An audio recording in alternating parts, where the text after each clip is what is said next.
Hello, everybody. Welcome to Footy Abroad.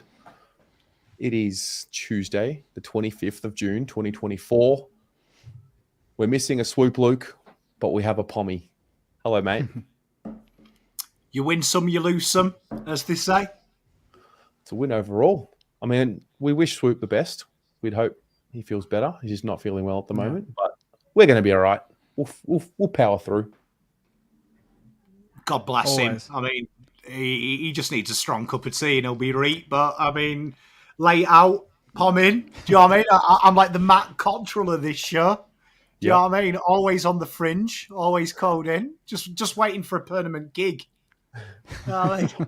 Always good for 15 and 2 and 15 kilometres ran.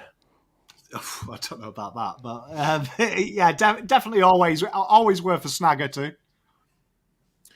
We're also joined by Jake from Saints TV. Jake, what's up, man? Yeah, not much, boys. It's good to be here. I've got the tea out, so I hope Swoop gets better soon. But no Saints footy this week, so it's been a nice sort of relaxed weekend. Didn't watch any football, so that doesn't bode well for tonight's conversations. But yeah, good to be back into it, and Port this week on Sunday. So hopefully we can end their season and just boot Ken out. That'd be nice. What tea do you drink, out of curiosity? It's like a, what is it? Pucker nighttime tea. It's not bad. It's a little sleepy tea. So I'm just looking at Pommy. He makes fun of me as well for my tea choice. If it's not English. Do you know what? I usually have a late coffee before the show. I have like a good 7 p.m. coffee. Oh, wow. That I make. Inglewood Coffee, shout out. No, it's just the sponsorship mode just kicked in there for a second. Sorry, everyone. But yeah, no, the tea, you got to rock the tea. You haven't got your tea, Terry. I'm drinking You didn't have your camera prepped. You don't have your tea, mate. And you're hosting, but you're on the bottom square. What's going on? Well, yeah. So I'm probably going to cut out soon, potentially, unless the camera's charging while I'm live. If that's the case, then I'm going to quickly get the laptop up, which is sitting right in front of me. Very unprofessional, very disorganized. Didn't charge my camera today at all, so apologies for that. But yeah, no, I'm always on the bottom. It just suits the fabric, blue or broad. I'm right there. It fits. Yeah. No, I've got the red and kingies behind me, so it makes sense. Very smooth. I'm repping Swoop Luke. Do you know what there we are. Capitalism. Well, Jake, I know you had the bye, so I guess that would have triggered, mid-season chats and content and things like that. Maybe give us the rundown. What was the vibe around mid-season chats with Saints footy? More perspective probably now than we had maybe 3 or 4 weeks ago, just with what we've seen in the last month. We have blooded a lot of young kids, probably more than a lot of teams, which I don't think gets talked about enough. I think there's 5 or 6 debutants in there in the first 14 weeks, which is pretty great for us, for our development. We lost a lot of close games. Some of them we could have won. Some of them we didn't deserve to be even in them. So all teams go through that.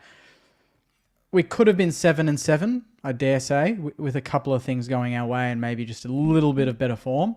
5-9, probably a reflection, but I feel like if we had our time again, maybe 7-7 would be a nice reflection. If we can go back in time and change a few results. But like the Essendon result is the most annoying one.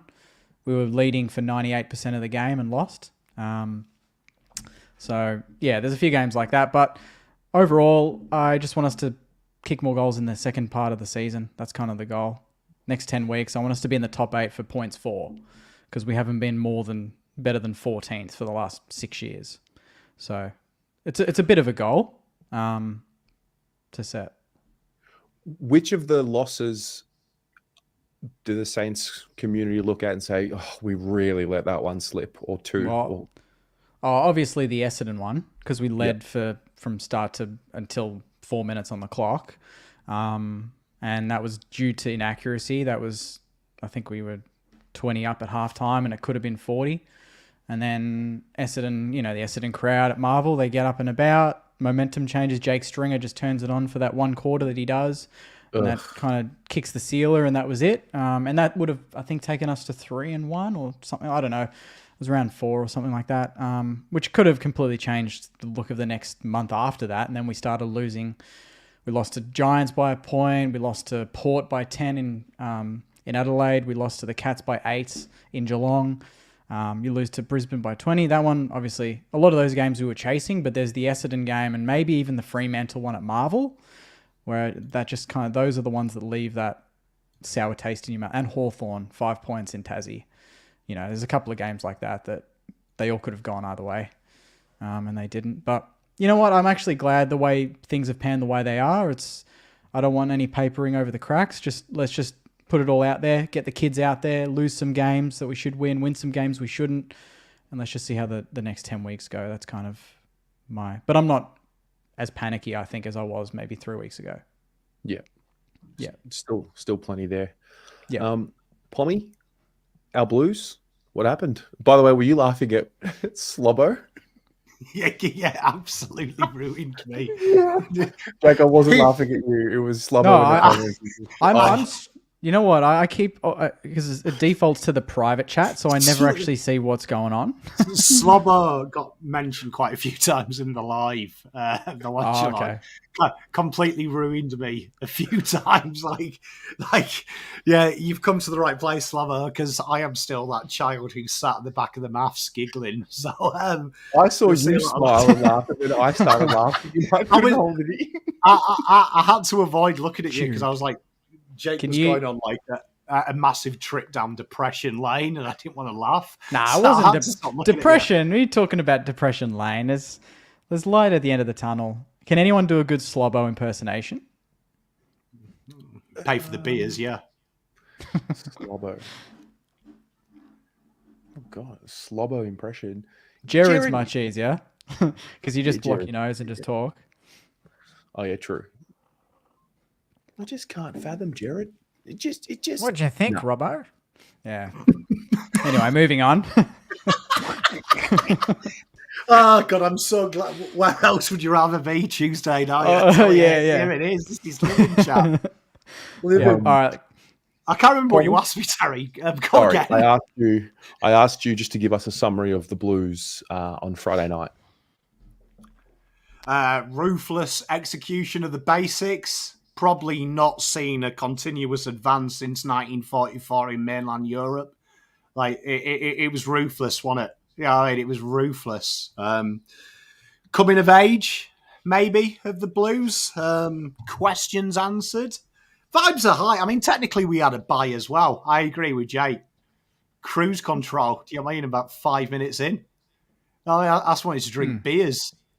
It was, as I said on the watch along, do you know what I mean? It's a shame that legally I have to wear clothes. I just wanted to kick back. It was great. Vibes are good, babe. It's good. Vibes were good. For those in the chat that have just joined us, welcome. Yeah, Swoop Luke is sick. He's not well, so he's laid out. But that's okay. He'll be back next week. He's got Carltonitis. He just can't cope. Can't cope with what he's seen. Absolutely scared shitless that he's had to just not come on.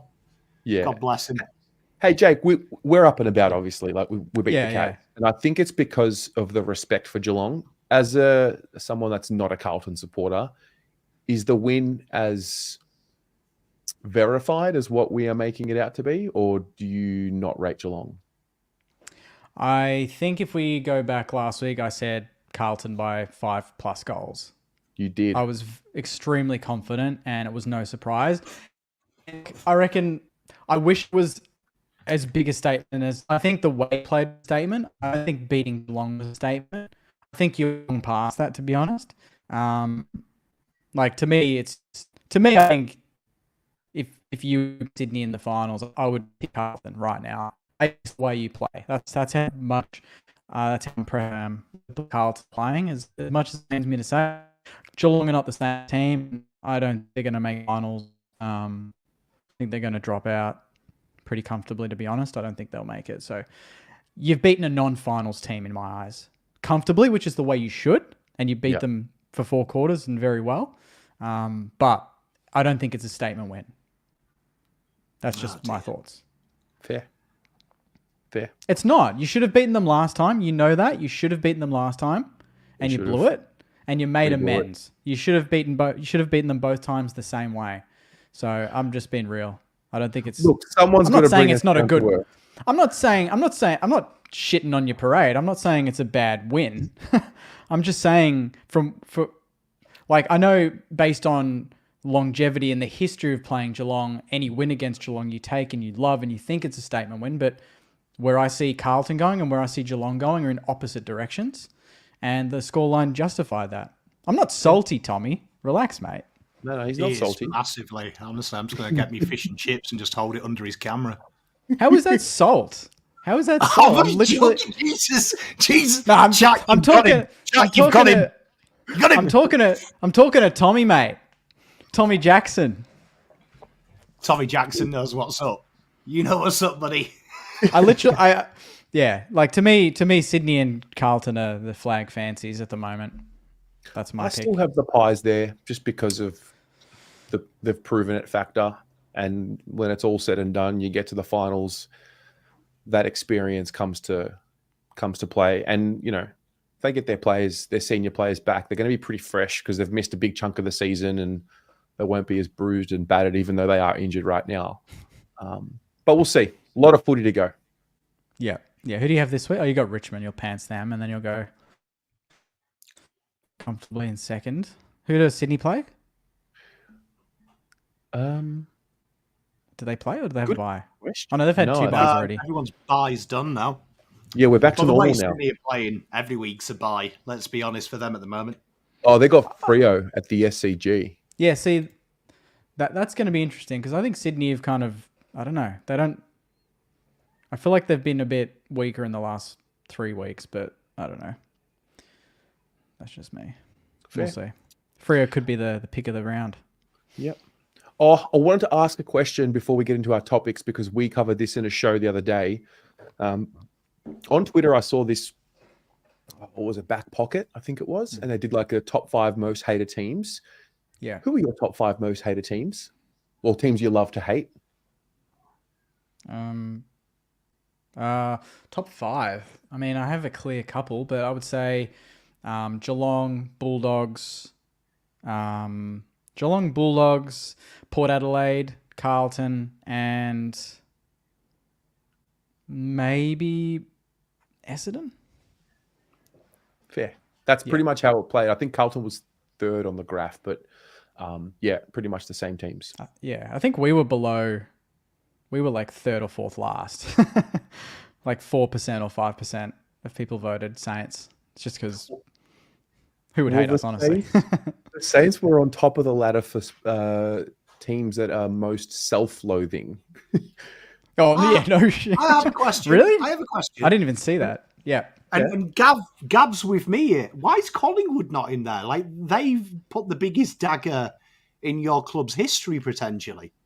Yeah, but we are only flags against them, so I can't be too... but I mean, in like, honestly, like, if I have a rule, you can't count history if your last success is actually old enough to be I can't put Collingwood there because everyone that knows me and on the channel, they know that I used to follow Collingwood until I was like 10 because of my primary school friend who's not around anymore, and he got me into football. So I can't put them in there for that reason because that's why I followed football and that's what got me to being a Saint eventually. So if I don't have him, I don't follow Collingwood. I probably don't even watch AFL. So I can't. Do you know what I mean? I couldn't put them in there. This changes everything. Well, it's not because, again, you haven't watched the 30-minute video explaining the whole story, but there's more to it than that. But anyway. You made the right choice, mate. You did. Definitely did. Could have been a millionaire, though, if you were a Collingwood fan. Though, yeah. Is that guy in the chat? What's his name? Where's this? I'm going to call him out. Pom's just having fun here. Pom's just having fun. This is my day off. I'm keeping this up. Oh, I didn't put it in there. Nah, Swoop's got it covered. I can't I can't change and make some extra money. That would be a groundbreaking move if you just said, you know what? No, you can't. No, mate, you're locked in. You can't stop until at least the Saints win a flag. At least.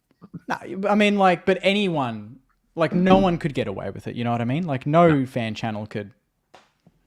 You couldn't. Like, it would just not work. I actually think Unless opposite. I think you could make hella money. Can you? Because honestly, I reckon the hardest job in AFL content creation is being a Carlton fan. Hardest by a mile, because it's a fish, right? You know the whole saying, big fish, little pond, little fish, big pond. We're in a fish with an ecosystem with a shed load of sharks. Do you know what I mean? And they're just waiting for one of us to have the fin hurt, and we're looking to go after each other. Where if you're a big fish in a real small pond surrounded by pond scum, like the other clubs have, easy pickings, because your target when you're bored, and no disrespect to other AFL content creators, when you guys are bored, you just pot shot Carlton. And I don't. Yeah. Ooh. When have I? Wait a minute.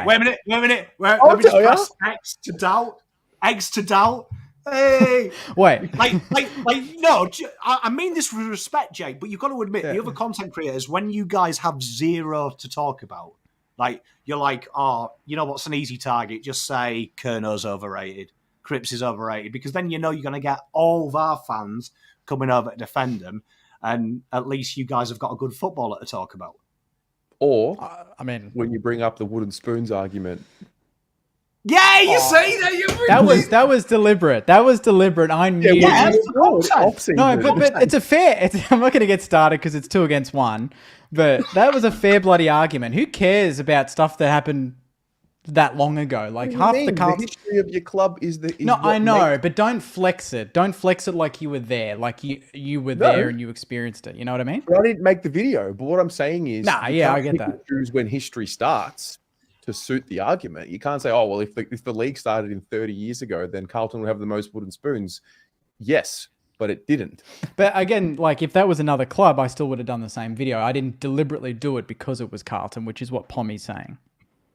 I did it just because you happened to be there. It could have been Essendon. It could have been anyone. It could have been bloody Fremantle. I wouldn't have given a shit.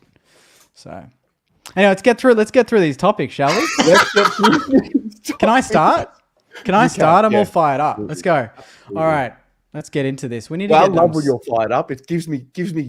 Yeah, well, come on. Some weeks I'm just like, well, this week, let's go, baby.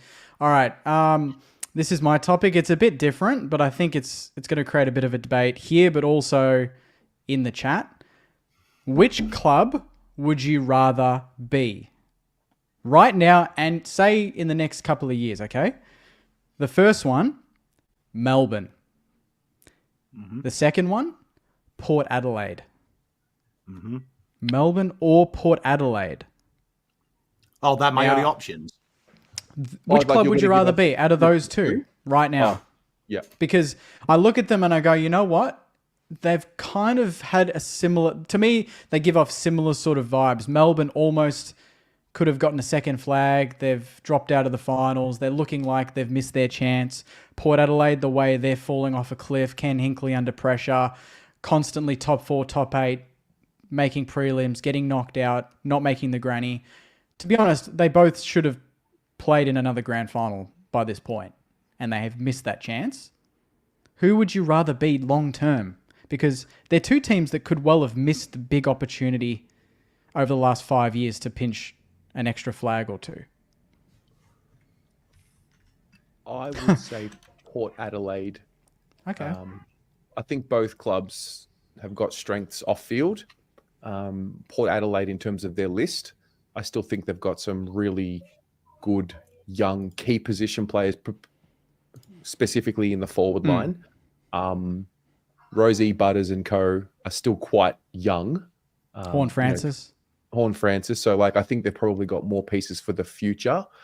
The D's, like Gawn for me is like the greatest Melbourne player of all time. Maybe I'm uneducated in saying that because they've had some brilliant players, but I really do believe Gawn sits somewhere at the top, like all-time great for Melbourne, if not at the top. Yeah. So I'd say Port. Yeah. 2,000% Port. Because I think Melbourne, no disrespect, but like if you were coming to Victoria, there's only 3 clubs you'll play for: Carlton, Richmond, and Collingwood. Maybe Essendon if you have a bit of banter in you.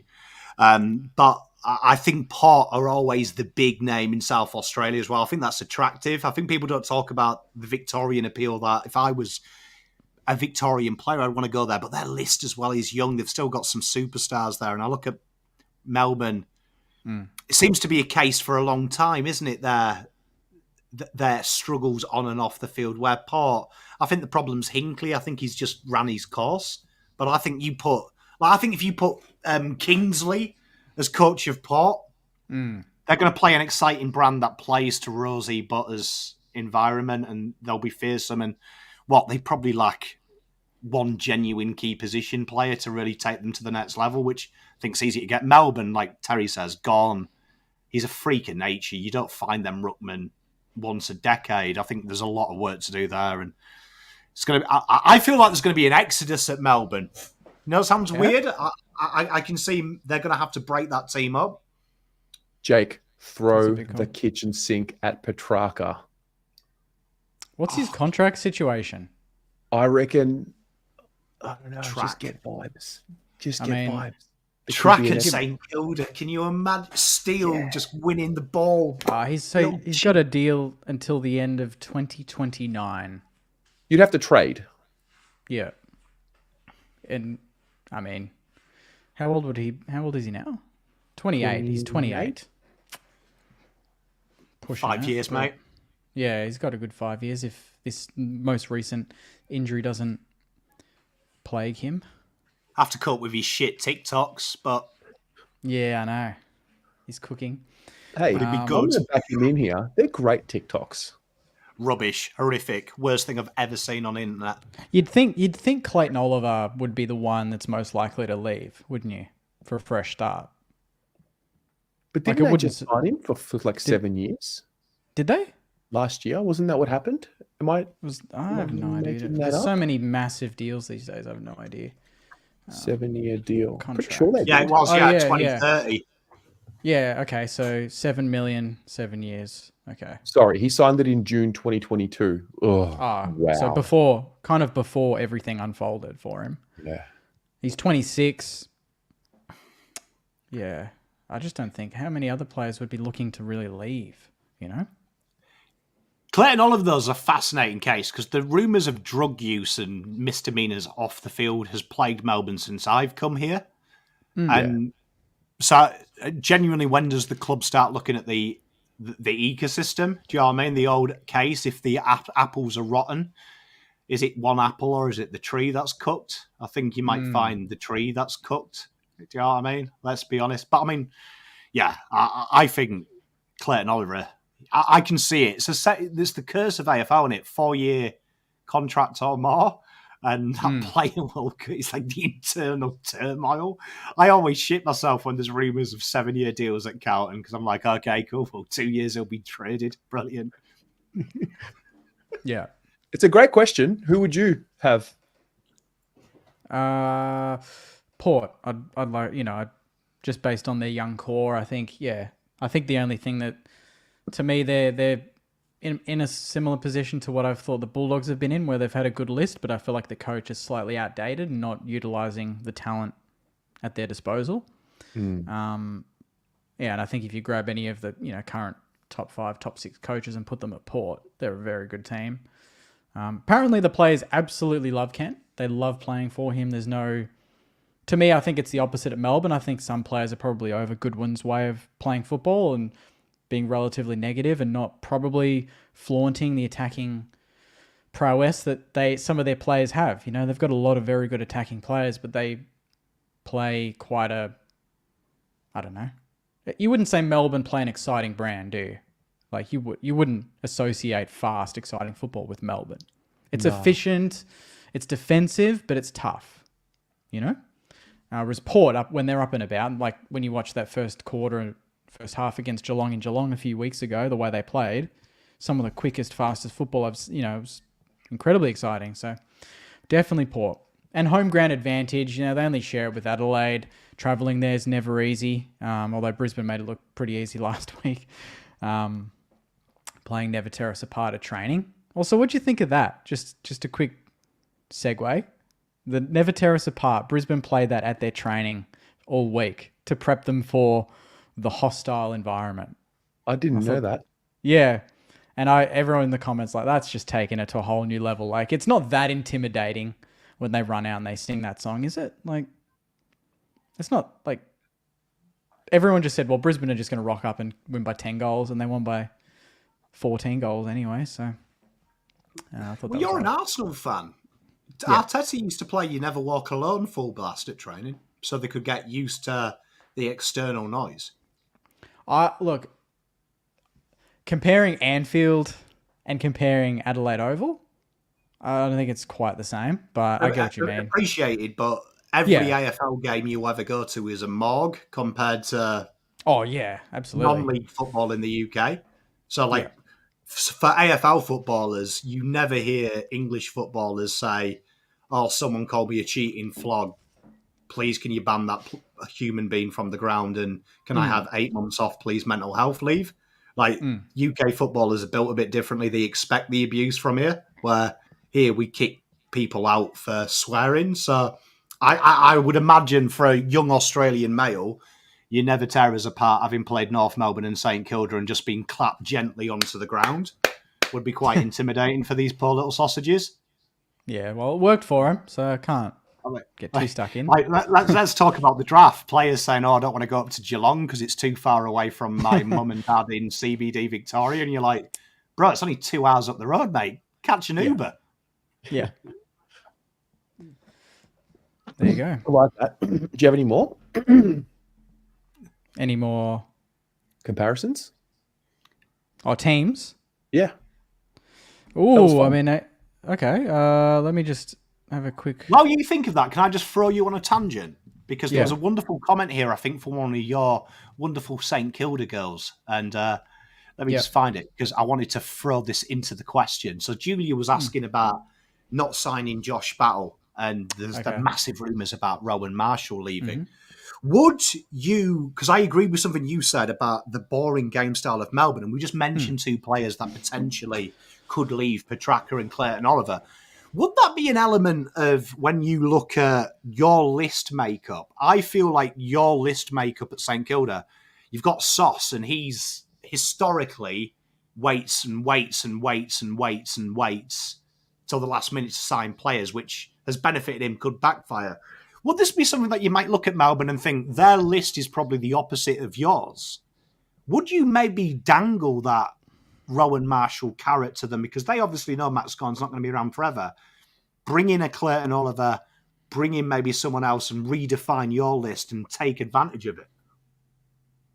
Yeah, I think, like obviously Rowan Marshall's probably our best player, to be honest, at the moment. He's our best ruck, but he's also probably leading the BNF.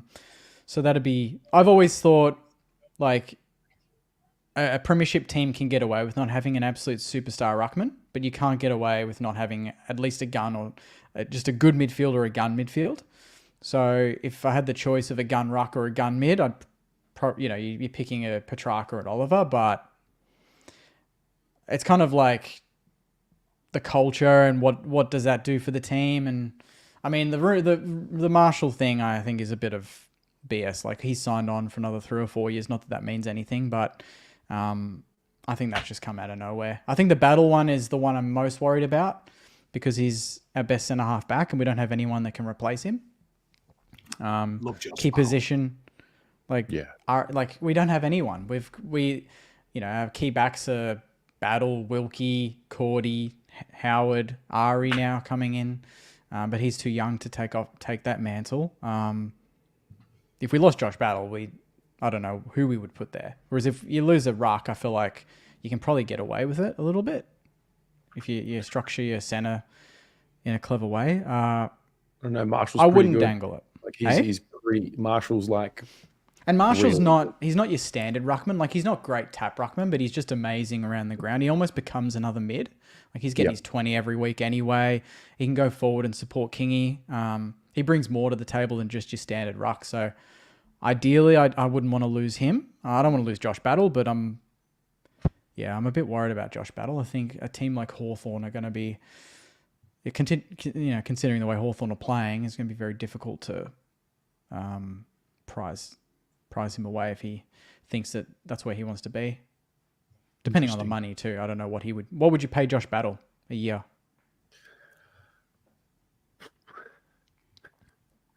How old is he? 26. Yeah, okay. It's probably his okay. peak. Yeah. 800. I mean, I haven't watched him close enough. Honestly, I haven't watched him close enough. The rumors I for think Tyson Digby's on the Stengel money. are 850. I think Digsby's on the money. It's about 600k plus. Because I think you look at now's AFL draft, key position players are taking longer and longer to develop because they're no longer expected just to lock down. You look at all that's what people forget when people talk about draftees. Any idiot can be boring and locked down like a Lewis Young, but now they're all coming through, intercept, defending. That's a lot harder to do that. So I think Battle is worth a bit. Because I rate it. I think Davey's been harsh. I think Josh Battle, if you're a Hawthorn, if you're looking for that, he's ready to play tomorrow. Who are your other options? People like Denver Granger Barras, who haven't played and maybe will be good. I think a ready-made key defender is probably the most valuable position in the AFL at the minute. Yeah. And he can play forward as well. And he's not too bad there when he goes there, so... And I think he's more like Majestic makes a great point. He's playing centre half back for you, but I think in a good team, like who has got depth, which you haven't, I'm not saying you're not a good team, in a place that's got depth, he'd be great to play as that loose.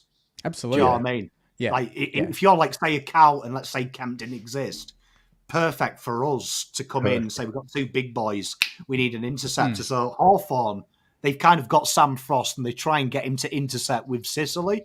Perfect position there to say, be the loose, take off.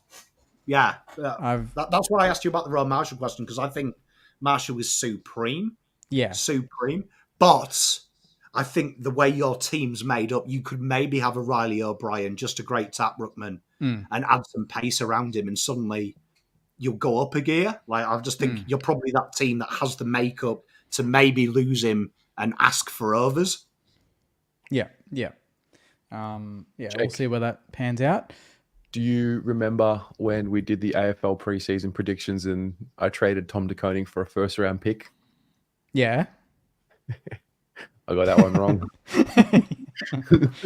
So wrong. All right, I've got one more comparison quickly for everyone watching at home. Who would you rather be, Essendon or the Western Bulldogs? Great question.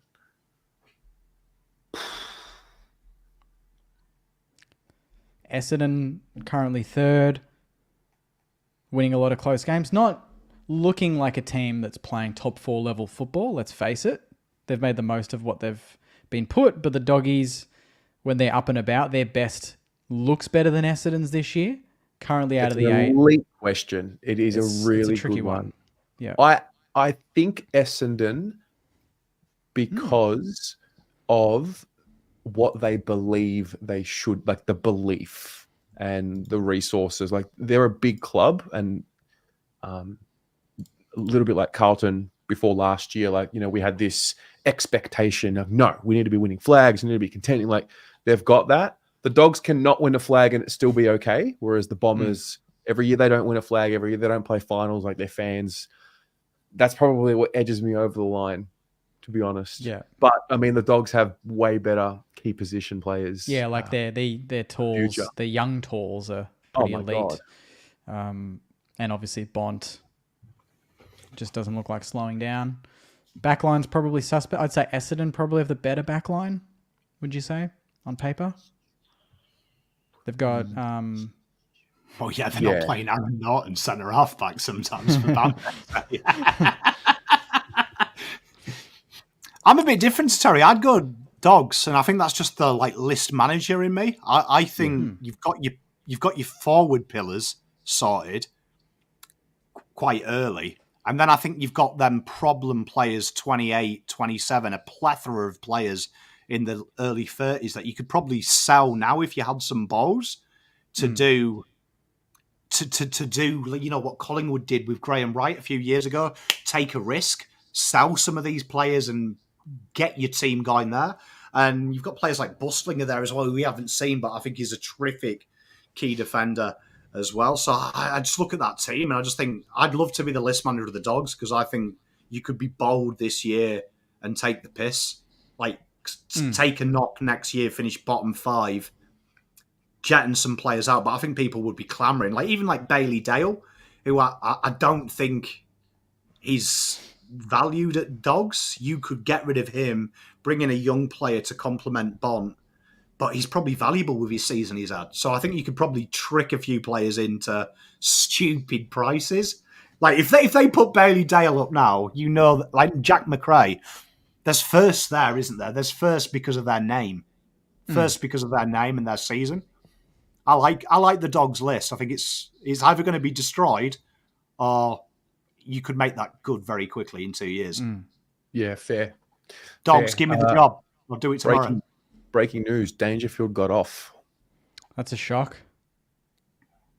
Didn't he make a comment early in the year about you can't be pinning arms because of a tackle on Higgins, potentially? Have I got that right? He made some comments about that. I don't know, actually. Anyway, what was the exact reason that he got off, though? What did the AFL say? The reason was 3 factors. The Cats, this is what the Cats say. It doesn't really say what the tribunal said, but the Cats' argument was 3 factors contributed to Walsh's head hitting the ground. Number 1, he pitched forward to get away from the tackle. Number 2, his knees were digging into the ground in an unexpected way. Number 3, Walsh's chest landed on the ball. Oh my God! They're clutching a straw. His knees were in the ground in an unexpected way. The fuck does that mean? Appreciate you. Unexpected way. He was getting. How many ways can knees get put into the turf? Answer me that. I think Dangerfield got the Dangerfield tax, but absolutely he did. It is what it is. Yeah, can't trust a man that says he's with the people when he had a $2 million koi pond built while we're in our lockdown, saying "Stay at home, everyone." Yeah. What was your initial? Did you watch it live, Jake? No, I saw the replay. I saw it after the fact. But my initial reaction was like, "What the fuck is he doing? Why would he?" Yeah, I was really enraged. Straight away. No, I know you thought that I was going to say that Walsh threw his head into the turf. When I saw the replay, I thought that's weeks. I thought that was going to be at least 2 weeks, maybe downgraded to 1, but I thought he'd get something. The fact that he's got off, it just justifies everything. Standard week, no more. Yeah, I saw Nathan Buckley came out and said that all Dangerfield leaned back. Well, yes, he leaned back while pinning his arms, which led his body and his head to go nowhere else but the ground. So, I don't know. There were so many avoidable things from Danger's perspective, and now you're saying all the response. Are they saying that Danger's tackle is absolutely perfect? That's what they're saying. Pin both arms, no problems. If that happens again on the weekend, watch someone else get 2 to 3. Yeah, lock it in. Oh, okay. I think Dangerfield made the comments after Higgins got suspended. Sorry. Where he said that you can't. I'm pretty sure he made comments around you shouldn't be able to pin the arms and have someone's head hit the ground, but whatever. And that's Higo tackling a much bigger bloke. Yeah, who has less momentum, bigger bloke, or more awkward situation than knees into the turf in an unexpected way. He got 3. They've got to protect the future CEO of the AFL there. Right? Yeah. The least shocking thing in 10 years' time when Danger takes over as the CEO and we've tried everything. We've tried We've tried entrepreneurs, we've tried females, but guess what? We're going to bring in an ex-footballer who's the man of the people, Patrick Dangerfield. I can't wait till he comes in so I can piss off That's a Soccer. I want to know how many times he's actually got off at the tribunal. I feel like there's been at least a couple more in there. A good point. Like, I want to know who's gotten off the most, like, in the tribunal. In there. Dangerfield could bring a handgun onto the field and shoot someone. And and the AFL's definition would be, why did he get in the way of the bullet? You've got to avoid the bullet, people. It's true. It's true. All right, Jake, that was awesome. Thank you. Thank you. Did you pick who you would have? Out of Essendon Bulldogs? Yeah. I'd go Bulldogs as well. I think their makeup is...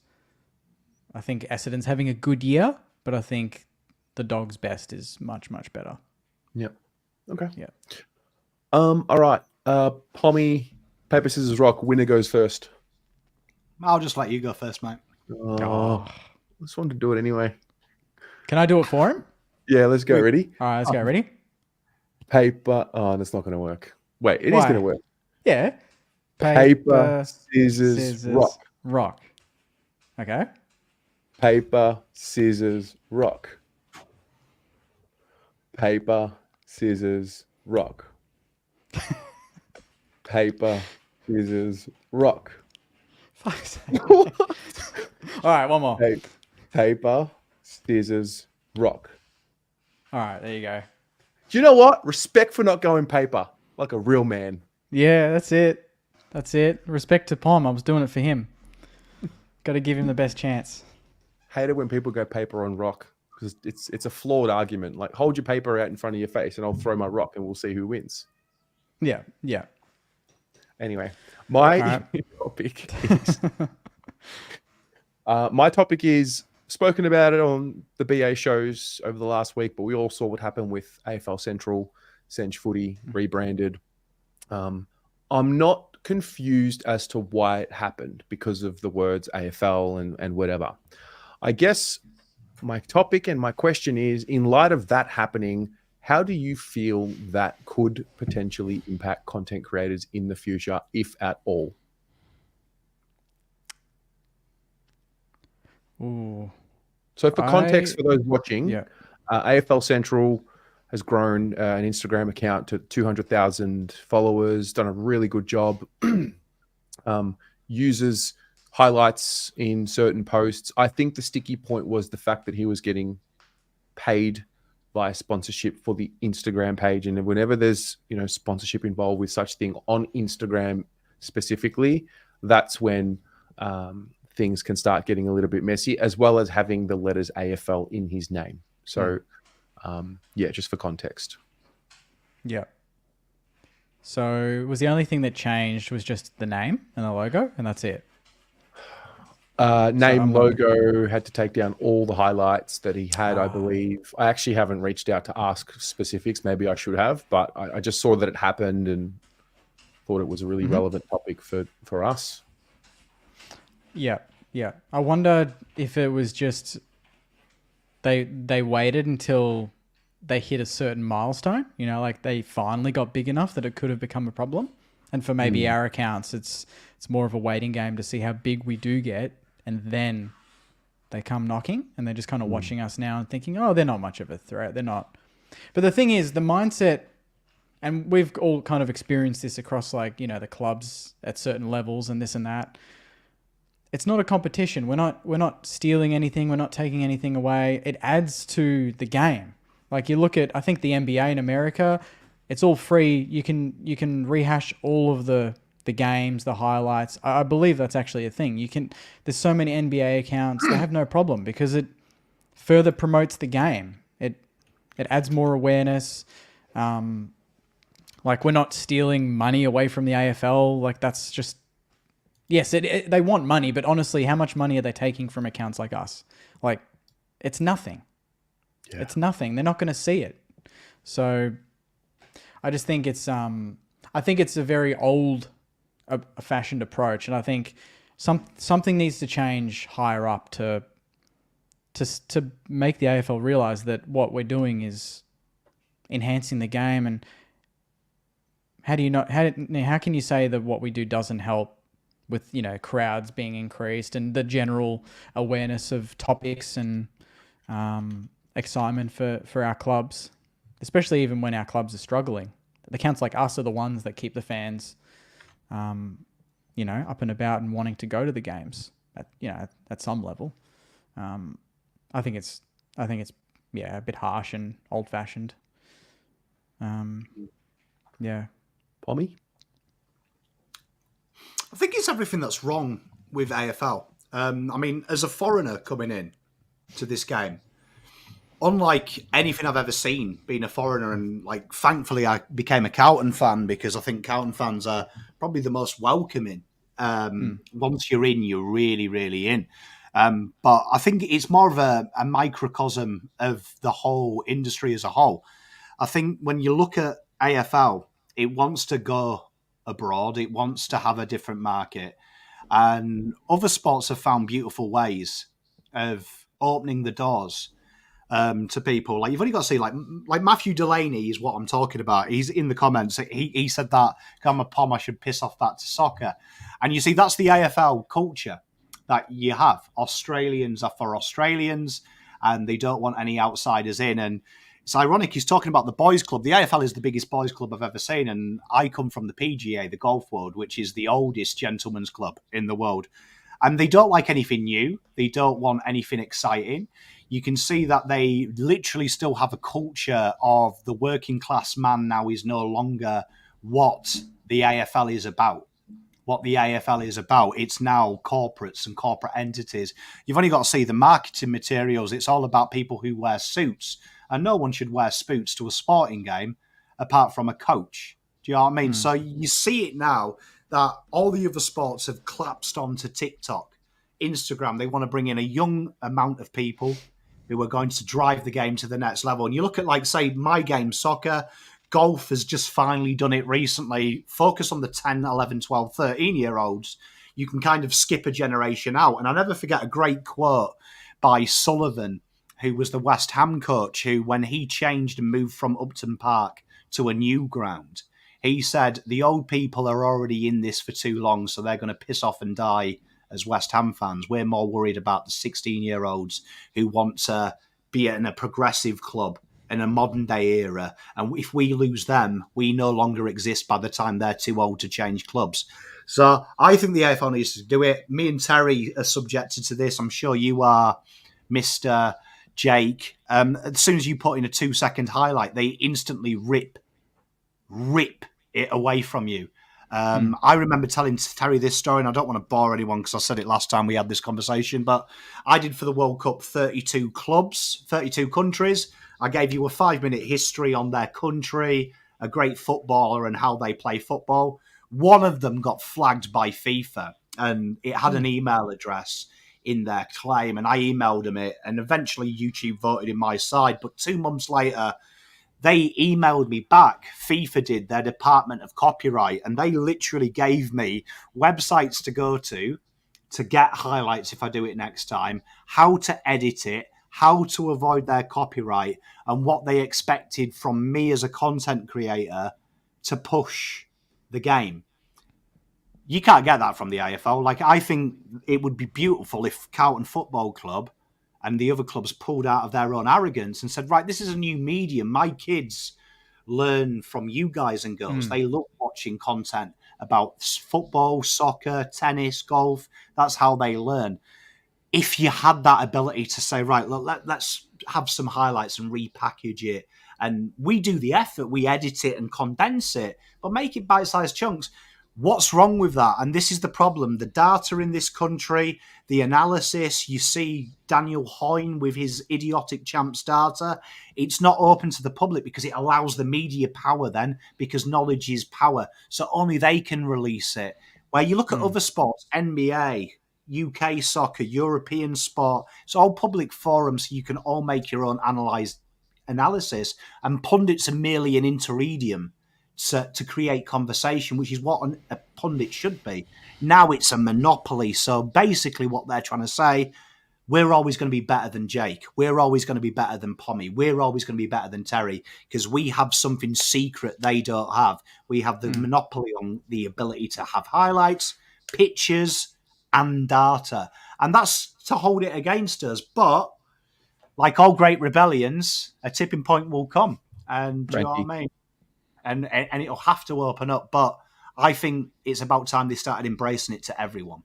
I would love to know what conversations are happening at AFL House in the content strategy team. And I'd love to sit in and just understand. Not to just say, I'm right, you're wrong, but I just want to know a little bit more about some of the thought process behind this. I mean, what we're seeing recently now, we're seeing them target and pay, TikTok and Instagram influencers who are not necessarily footy fans, and they're getting paid to make posts for the game. And the mentality is, they're bringing in potentially, a casual fan. My question back would be, wouldn't it be more beneficial for an exercise you want recurring revenue, you want subscription in the form of a club membership? I'm just fascinated by this because I think influencer marketing, in my view, is dead. And I think it's been dead for a long time. You now need to look at the engagement of a profile before you just go and look at the followers. And I think every time you speak to someone inside the industry, the first thing I say was, how many followers do you have? It's not about your followers. It's about your engagement. Yeah. And so I'm just fascinated why our great game has succumbed to influencer marketing. It's like that died years ago. Yeah. I think the only influencer marketing that works is food bloggers at the moment. They're kind of the only ones that are still going strong. They've just skipped a whole stage, really. They've got influencers that have that engaged audience that are passionate about what they sell, and they've skipped that. Yeah, it's extremely surprising. I think this comment here, I'm not picking on you, Matthew Delaney. Far too intelligent to pick on someone, but this is the argument the AFL has, right? And this is a very interesting one. So part of YouTube's fairness and copyright laws are you can clip me. You can clip me at any time you like, and I can't copyright strike you, providing you add your own interpretation, opinion, or commentary over it. So you could watch me now, and I'm sure if you've got a YouTube channel, you'll probably be like, this pommy twat needs to piss off home, as you've commented in the chat. And there's nothing I can do about it. I've just got to take it and be like, okay, cool. That's his interpretation of the events.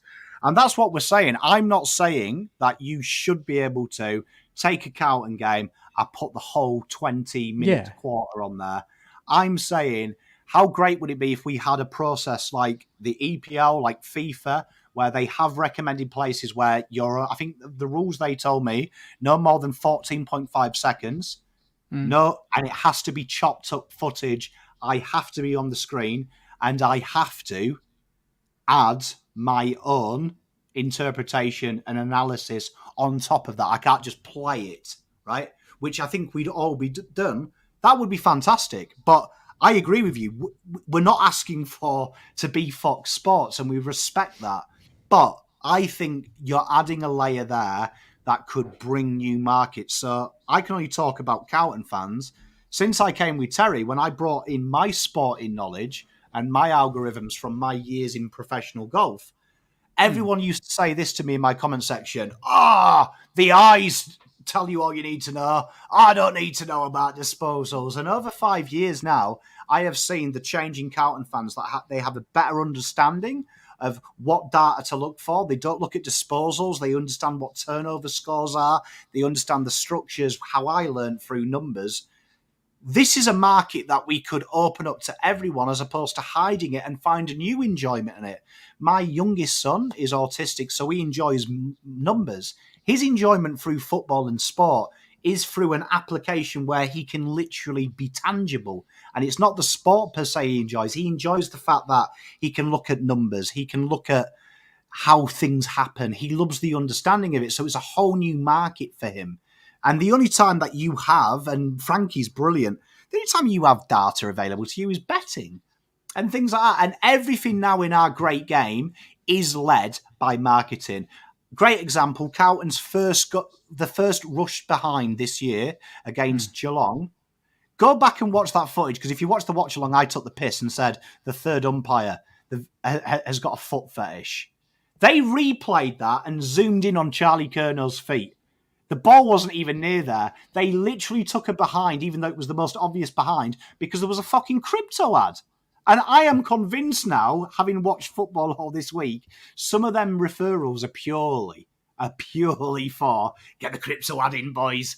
Like, get the crypto ad in. And there's the problem. When you start to take the focus away from growing the game so it is financially viable, over keeping it as a monopoly, so this is the only financial viable game, there's the problem. And the wonderful thing the AFL has that no other country has in the world is, for some reason, soccer is underprivileged in this country. It's not funded at grassroots. Nearly every other country, bar America, and it's getting better, football is the easiest sport and the cheapest sport for your kids to get into.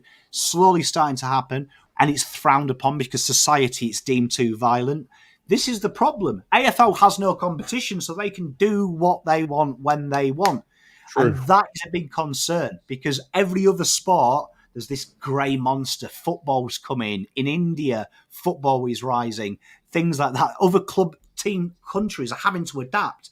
AFL has the monopoly because it is a boys' club, because it is full of guys in suits who think we're nuffies and frown upon us and look down on us. And that is the big problem. Their interpretations in the media, which they're doing, which is modern day, they're literally taking the piss out of us with their interpretations, actually actively mocking us with the interpretations, because they view the human being as a lower intelligence from watching the sport. And the only way we stop it is we boycott their media, and you support independent content creators who give a shit about their content that they put out. Because, tell you what, slobber, people like that, they don't care about the fan. They care about the coin. They care about BT. He cares about the money, the sound clip. Listen to him commentate. He doesn't care about the game. He's looking for that nice little sound bite that gets you all talking. And that's the problem with AFL. It needs to be a fans, because it's the working man's sport, working woman's sport. It's not a fucking middle class, upper class sport. This is for the people. And it's about time we took it back. It really is an attitude, isn't it? I think whenever I speak to anyone inside AFL industry, you sense it. Like, there's a disrespect. There's a, I got a uni degree and I'm in this position, and you're just a super fan and you're a nuffy. Some of the most intelligent people that I've met are content creators. The two of you are some of the most intelligent people that I've met, very skilled at what you do, that I've ever met in AFL industry, period. Full stop. And so it does lend me to believe that that attitude exists. And I think the solution, I mean, we can talk about what's wrong. We can sit here and complain all the time. Let's bring it back to what's the solution in the example that I started with. Why wouldn't the league bring in Sench Footy? Say, hey, you've shown an ability to grow something organically to a level that none of us have, because we have the AFL brand, and, bring him in, hire him, reward him, start a chain of events and create a culture where you get rewarded for promoting this great game. Give us a light at the end of the tunnel. And I think they're just missing a trick. And I mean, ultimately, if you go deeper and if you zoom in higher, it's not about the most important thing is clearly not about growing the game.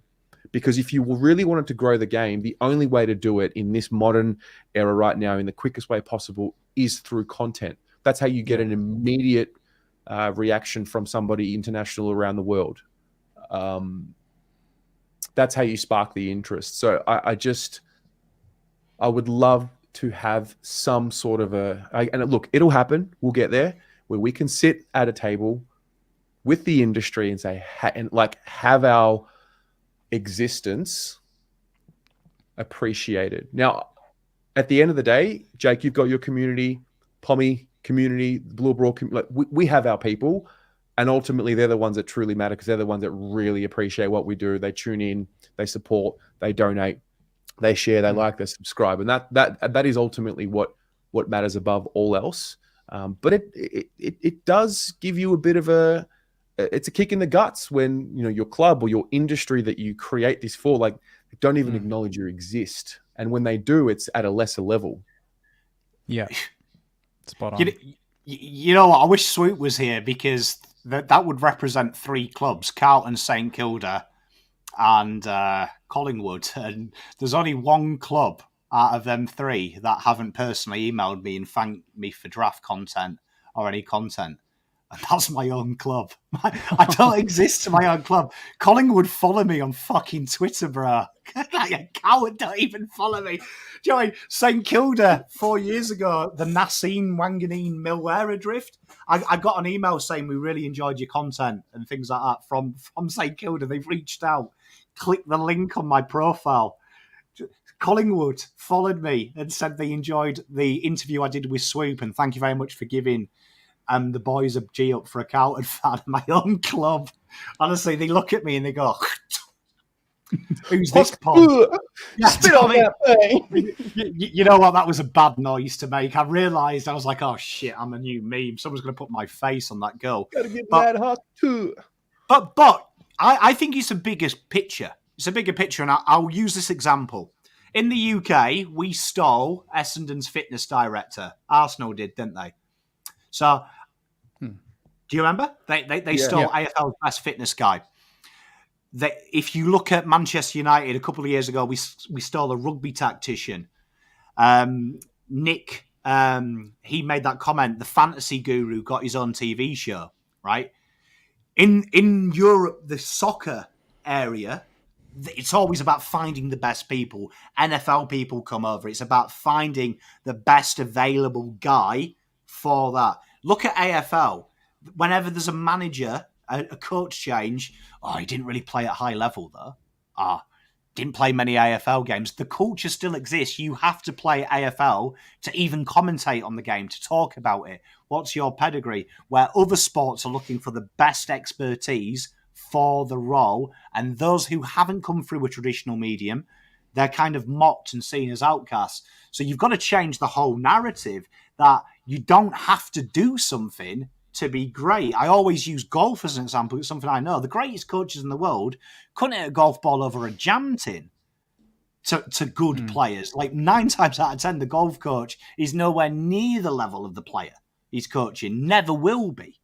But the attitude in golf is still quite Neolithic, still understanding that to talk about it, to analyse and analyse, you probably can't be good at the game to have the knowledge to be good at the game, because usually it's a second sense. So it's bizarre though, and that transcends to the media, it transcends everywhere. Look at AFL, all the pundits are players in the 50s, man, 60s, 70s. They couldn't last 5 minutes in the game today because it's a different game. But the whole media narrative is us versus them versus us. And that's all they want. And very few, you've got to be excellent to be taken serious in this industry. Excellent. Like you're talking like, the Comettis of this world, McAvaney's that Matthew makes, got to be exceptional to be on the same par as someone average like BT because you haven't played the game. You're talking upper echelon versus average. And there is more average in our industry than there is elite. Across the board. Yeah. And people like Stewie Dew will get repeated chances. I reckon you'll never see a time where you have 3 AFL coaches that haven't played AFL. Where you look in football in the UK, there's many. Many. It's becoming more commonplace than it didn't. Yeah. It's fascinating. Jake, you did an interview with, was it Sunrise? It was just you. Maybe Channel 7? Is that Sunrise? No, it was, I think, this year? I believe it was this year. Yeah, that was Channel 9, I think. The morning show or something? I can't remember. The morning show. I watched that. You uploaded it. This was the one where you had a message that came through at the top from a screen record. I don't know why I remember that. Oh, yeah. My mum. Yeah. Good interview. Yeah. The reason why I'm bringing it up, I watched that and I felt that undertone from them. Like, this is some fan. It's created a fan podcast, and like they talk to you with a level of, they were respectful, but they weren't. No. And I don't know if you felt that being on the end of that. I'm not trying to get you to, No, go at them. I felt that. Before I did a few last year as well. And they always said like Saints super fan in the headline. Yeah. And for these ones this year, I've said to all of them, I've said no, like just say founder of Saints TV or something like that. Like don't say super fan, because that's just sets the bad tone. Like what you were saying, Nuffy, obsessed fan. It's just like, there's more than that. Like it's not just passion. We take this very seriously, and it's something we're very good at and very passionate about. Professionals, mate. We're professionals. It's our job. That's what we want to be seen as. But yeah, I kind of just went along with it. And then I know they kind of played the Collingwood song at the end, and they were taking the piss a bit. And then all the comments came through, and they said like, you handled yourself well, Jake. Like they were just rude and this and that. I didn't really process it as it was happening, because obviously you're on camera and you're like, you're going along with it. But yeah, I don't think I've had any. That was the closest I've had where they gave you time to talk about what you do.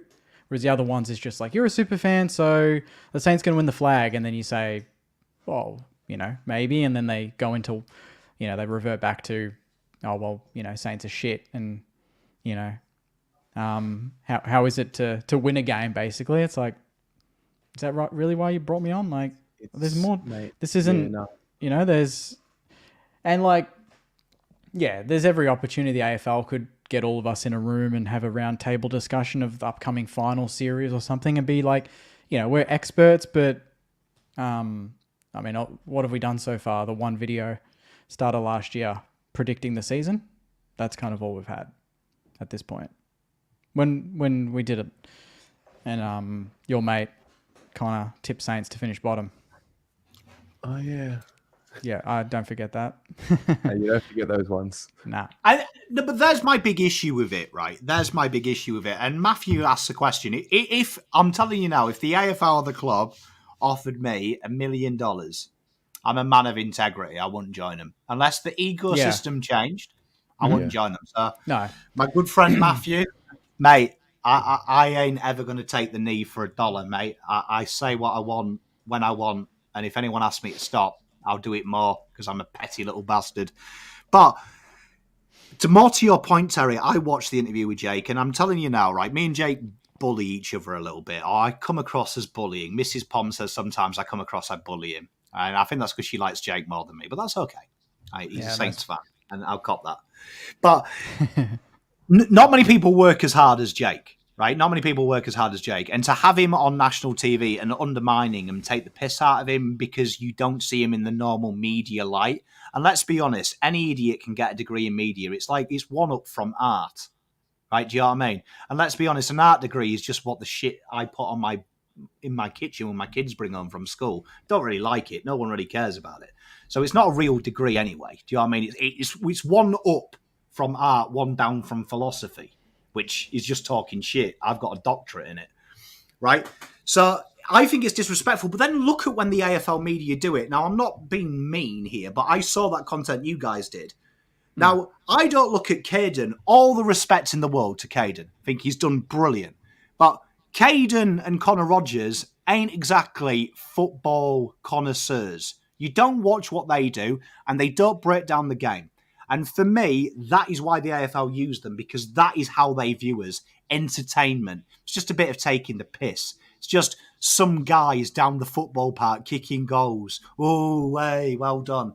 They don't want people in there having these conversations, because you know what will happen? They'll find out Daniel Hoyne is the biggest fraud in the world. He will tell you Sam Collins is a fullback in the All-Australian team because he's had more marks than anyone else, failing to use what the whole premise of mathematics is to back up what your eyes see, the science of observe and then prove. He won't tell you that Sam Collins has faced more inside 50s than the others, hence why he's got more marks, hence why he's got more AFL rating points, because his team is shitter than the others, so he ranks better. It's as stupid as picking a soccer team based on who's had more chances against them. You wouldn't pick the worst teams, you'd pick the best teams. Ruben Diaz is a better centre-back than the Sheffield United one. And that's why they mock us at every available turn. Because, dare I say it, just because you've jumped and caught a ball professionally doesn't mean you know more about the game. I used to coach tour players. Tell you what, you ask them how they swing a golf club, you might as well talk to my kids. They don't have a clue. It's in their heart. It's how they are. Take someone who's maybe not as good as them to break the game down. And you've only got to hear some of them speak. It's almost pathetic and banterville when they explain how the game's going on. It's so archaic. I've heard pundits nowadays still refer to players as soft in 2024. That's a metric of being a good footballer. If you're tough, if you're strong, Jesus. And that's where we are. And you see, even the ones who get into there, it's entertainment, it's comedic. No disrespect, but the stuff that Caden and stuff does from the AFL is one above Hughesy doing them rev-ups. Where we're asking for serious, let's have Dan Hoyne, me, Terry, Jake in a room, being able to bash this out and discuss it as adults. But they don't want that because they want to appear. And it's the first stage of media enterprise, isn't it? It's what we experience socially all day, every day. Something watered down because we're little precious idiots. We've got to drink it. And, don't rock the apple cart because of opportunities. You know what? Fuck the AFL. This is a working person's game. It's not for people in suits. It's for everyone. And that means best part of Australia was going down to the pub, having a beer and picking your best 22. And that's for everyone to do, not the few. So you know what, AFL, start opening up your doors because otherwise I'll smash it down. Awesome. Wow, that was great. Yeah. Sometimes I wonder why I don't get opportunities from my club. There it is. Yeah, that was great. Look, listen, this is why having shows like this, I felt, is important as well. Because as much as we support other teams and, we don't really give a shit about each other's teams, we're not competing with each other because we've got too much work to do on our own clubs. But yeah, maybe this is the beginning of what's the word? I mean, this is the very revolution, early stages of an industry. Yeah. No, but look at the evidence, Terry. The interviews you've done with the players, best. This is not because you're my mate. Best interviews I've ever seen. Because I watched 10 minutes of you talking to a player and I realised he's a fucking human being. Yeah. He ain't a footballer. He's a boy, a man with feelings. I'll listen to Jake's analysis behind the rooms. He ain't asking questions for sound bites. He's genuinely asking how the game went, how they felt it went, where it was won, where it was lost. I'm actually getting something out of it. Not BT chatting to their players' girlfriends going, oh, you're shagging one of the players. This is good content. You know what I mean? And then I look at Swoop, who's in the chat. Good day, mate. I hope you're doing well. One of the best interviews I've ever seen is when he did like them kind of American election, you're going for presidency. And we actually heard a future president talk as a nuffy, as a fan. I remember watching that and you could see the corporate twats to the people who were actually bleeding black and white. And you know what? Even I kind of fell in love with Collingwood at that time because the way these guys were talking about it, going with their dads' memories, what it's like, I was like, wow, imagine a chairman who actually loves their club. It was the first time I'd seen it, not this corporate nonsense of, oh, I was a banker and, oh, I'm a mortgage broker. It was actually, he was one of us. And that is where the AFL go wrong. They want the players to be better. They want the players to feel safe to be who themselves. Give them to the people. Stop these bollocks of manufactured interviews, innuendos. Yeah. Clayton Oliver, innuendo. They drove and drove and drove, but didn't want to say he did drugs, was nonsense. Get him on a fucking Caden's podcast and talk like a man so we can see the struggle. That's when you'll change this game. But until the AFL get rid of all their middle-aged, pompous idiots who went to private school, this game will always be behind all the other sports because the other sports are working class. Embrace your creators. Embrace them. Embrace. I've got to say, Jake, the Saints are the ones that are trailblazing at the moment. Yeah? I think so. No, you're in the inner sanctum now, and that's starting to get somewhere. Your club. He's going to sell out. Sunny Maritime. I get that. I get those messages already.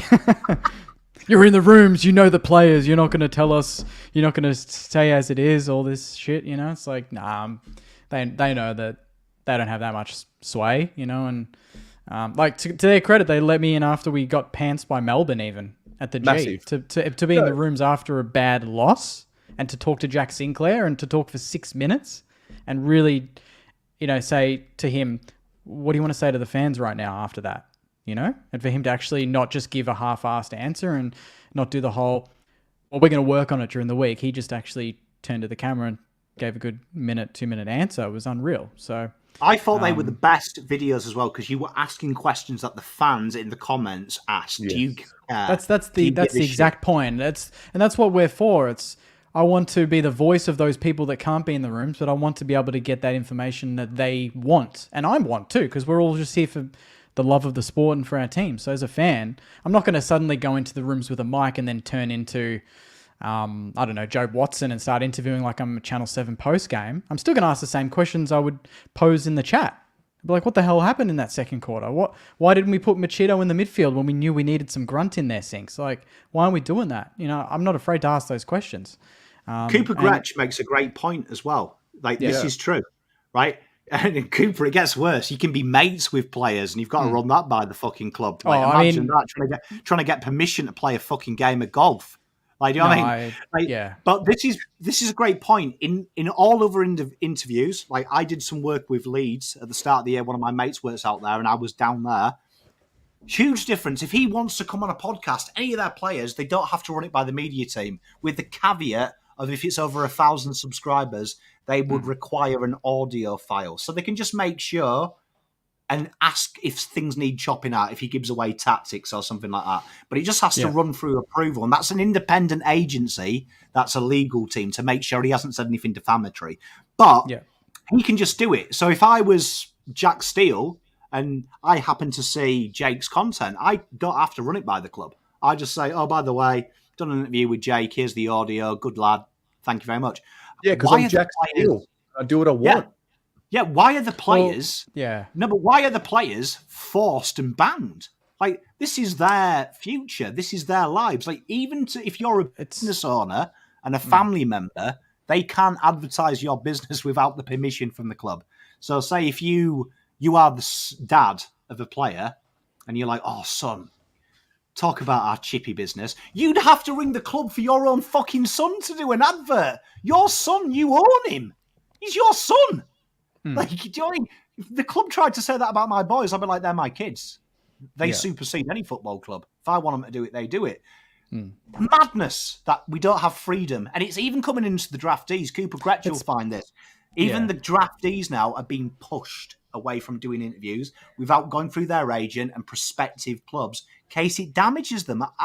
This is what's wrong with Australia. Our culture is we've got strict rules, but we don't want you to have too much freedom. So we're going to punish you for having freedom. But you have got freedom, I promise, but you haven't because we can't trust you to make a mistake. And it's the fear of that mistake which holds us back as an industry and as a humanity. Yeah. Jeez, that was a big one. Who's next? I'm going to just give me a sec. I want to pour another tea, if that's all right, boys. So it's going to be all Carlton for 2 minutes. So you can... Mate, pour a tea. We're not done. I'm not done. Huh? Pour a tea, mate. Go for it. Yeah, I'll be right back. I'm not wrapping up. No way. Terry, it's weird, isn't it?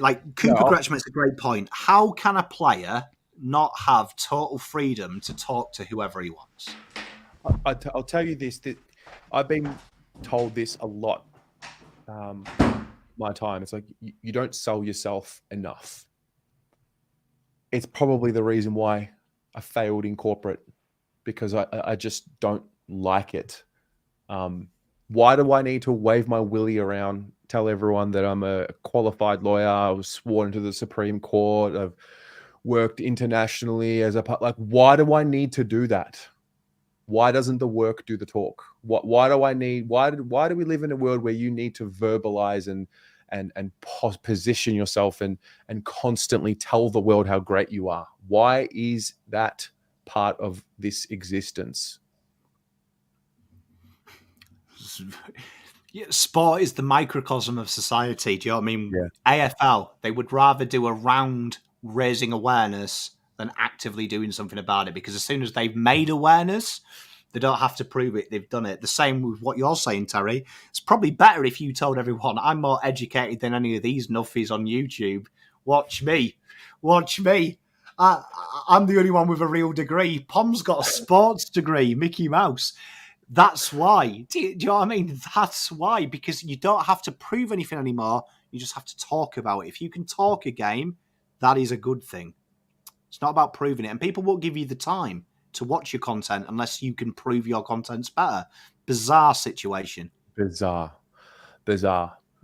But hey, that's the world, unfortunately. And Cooper Gretsch, he does a wonderful job. Like Cooper, he does. Both drafty guys and interviewing them. It's crazy. It's crazy when you see how hard it is, because there's a real confusing thing with the children in the football league. They're told to raise their profile to be drafted. But on the next breath, be careful of social media though, because anything you do could be used against you in 5 years' time. So we advise you deleting your socials and starting again. Like a conflicting message of build your public profile up to get drafted. Don't do it too much though, because you might not get drafted. Like, let them make mistakes. They're young kids. Like, I'm telling you now, no kid in the world playing football is going to come out and say something offensive. They're quite intelligent young men. Let them have some freedom to come on Terry's podcast, to come on mine, to come on Jake's, to Sweep Luke's. Because you know what will happen? And I'll tell you what, the biggest thing that happened with Pom Cotter, when I did Pom Cotter's interview, is he said that he felt a disconnect from the fans. He felt like the fans hadn't taken to him. And I think that's fair enough. I think that's probably true. People didn't really appreciate what he did. And the big thing he felt once he did that was the love. He really did see how much the fan base loved him through that interview, because it wasn't manufactured. It wasn't fabricated.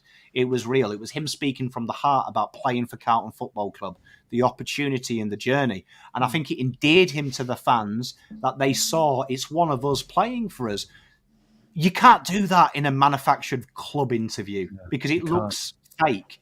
And they want to stop mental health issues. Let the fucking players speak. Because when they make a mistake, we're in a criticism world. Do you know what I mean? Like, Faz made a great comment. Mikel Antonio slagged off his coach on a podcast saying the tactics were shit. No one cared. Everyone was like, hey, there's a bit of a fallout. Player here got told off for taking the piss out of a coach doing an impression of him, got banned from the podcast. Let them be human beings. They make mistakes. Yeah. And we laugh about it when they make a mistake and welcome them back in. Even Rochelle, wasn't it? When he said he wanted to play more midfield? Everyone made such a big deal about it. It's like, are you joking? He's just asking about where he wants to play, where his best football is. Yep. Imagine working for someone, then having to ring your employer's permission to be friends. like if someone said, "Oh, saw you having a beer with Terry," didn't run that by payroll. I mean, don't players have like specific media minutes in contracts? So they have like 12 hours a year where they can go on certain things, and this would fall under that bracket technically. But but it should be 12 hours or more if you want to. Like, them 12 absolutely. hours take you to in shit media. Yeah, 100%. Like, wouldn't it be nice if Rowan Marshall could just ring you up now and go, look, honestly, I've seen some shit on Facebook, Twitter. It's pissing me off. I'd love to, if you're free, Jake, do a little show with you and ask some questions people are asking about my game. Do it live.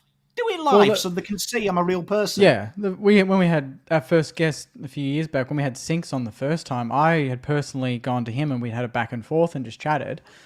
And, he said he'd love to come on. And then, then I had to reach out to the club because he said, he didn't know the process himself. He's like, oh, sorry, I didn't tell the club. I was just going to rock up. So I don't think it's super clear for players anyway. The process, so it's a bit murky. Power and control. Yeah, God. Anyway. Could you imagine if it was free reign, our channels? having like... No, but that's the thing that I think gets lost. We are professionals and we understand the power that we have and we don't use it in a negative way. We understand that if we did and we could be toxic, we could be negative, we could look for we could there could be real danger, but we don't. Absolutely.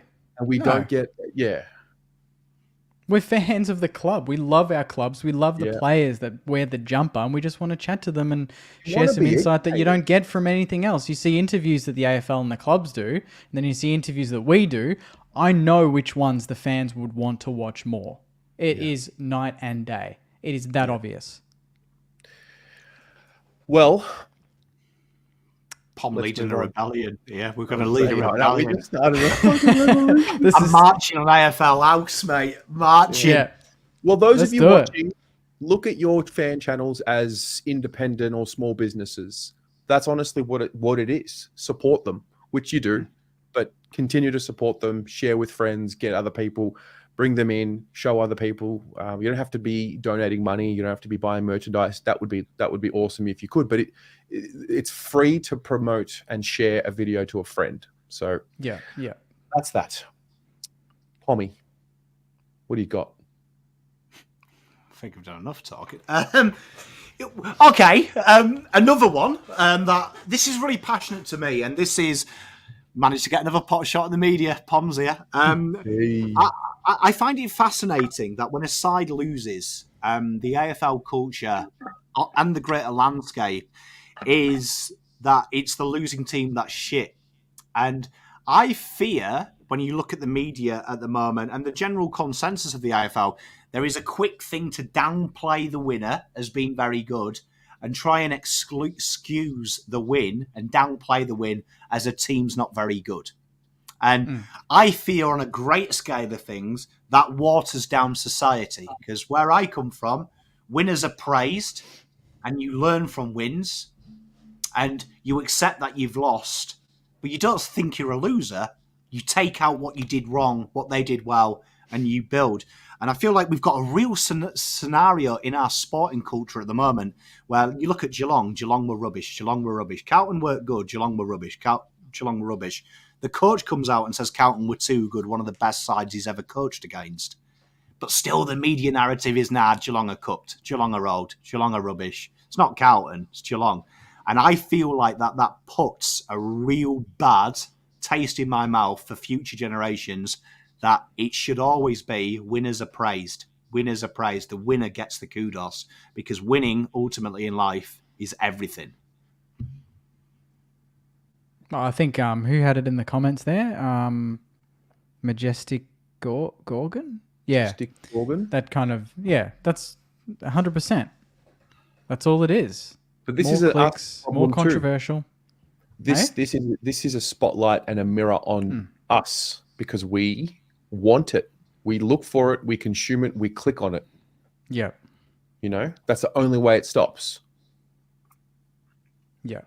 Yeah. Like, there was for example, last week in our game, we did so many good things against Brisbane. We didn't win, but we did so many good things. And they picked one thing where Max King didn't lead to the ball a couple of times, but he kicked 3 in a losing side. I'll take 3 goals every week. They pick a couple of marks he drops. It's like, they know that that's going to fire up Saints fans, and then they know that that fires up every other fan base, because when a Saints fan or when an opposition fan fires up in the comments, they're going to come for us too. So then they just love creating a fight in the comments. It's not us even disagreeing with what they're saying. They want fan bases to start going off at each other in the comments. They want to create that fire and just watch it from a distance. Yeah, Pommy, I actually noticed this when my review of Geelong premiered. I was watching it and sort of in the live chat, and I remember I said something to the effect of, I was almost protecting myself a little bit from getting too excited with the win, because like, maybe Geelong are a little bit off. They've got like a record after the bye. We know traditionally they don't play well after the bye, and I think that crept into me as well. I can't believe I'm doing this, but Essendon's a great example of this. Mate, they've been fantastic. They've lost some games.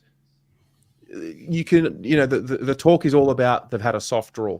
You've still got to win the games that you play. I don't know where it's come from. I don't know what it is. I mean, I think we do know where it's come from and what it is.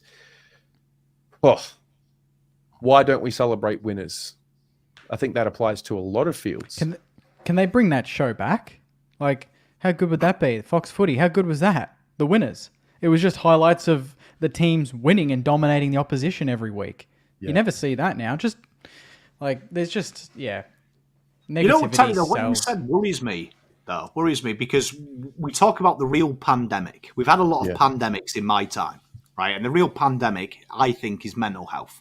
I think it's the only thing that unites us all. It doesn't care if you're rich. It doesn't care if you're poor. It doesn't care what sexual orientation you are. It doesn't even care what birth you are. It doesn't care if you're a boy or a girl or whatever you are. It is totally indiscriminate. It is the most perfect being because it has no prerequisites. And we live in a society where it's making excuses for our shortcomings, never getting too ahead of ourselves, never enjoying life too much, but always looking in the negative and everything we do. And what you said there really hit me home. Didn't want to get too carried away. Why, when we only live on this planet for, if you believe the Bible, it's 70, so that's 70 years, a score being 20. If you believe that the ancient scriptures of the goal, they believe we live to 80 or until we served our purpose. Why not enjoy the little wins in life? Because I tell you what, when you odd them out, you'll probably break even from wins and losses. And you may never, ever win. So when people say to me, like I was on the Geelong podcast and it really concerned me that they were panning their team. The dynasty's over. This is it. 10 years of pain. And I'm a man of integrity. I went on there and I won humbly. I was glad I won, but I respected the people I lost. We've been at war. And for those who watch my content, for a week, I'll bag the team. And then the battle comes. And whatever happens, win, lose, or draw, I'll be respectful because the battle is done. It scares me when people go into life with, I think we might win this week. If we lose, though, we lose.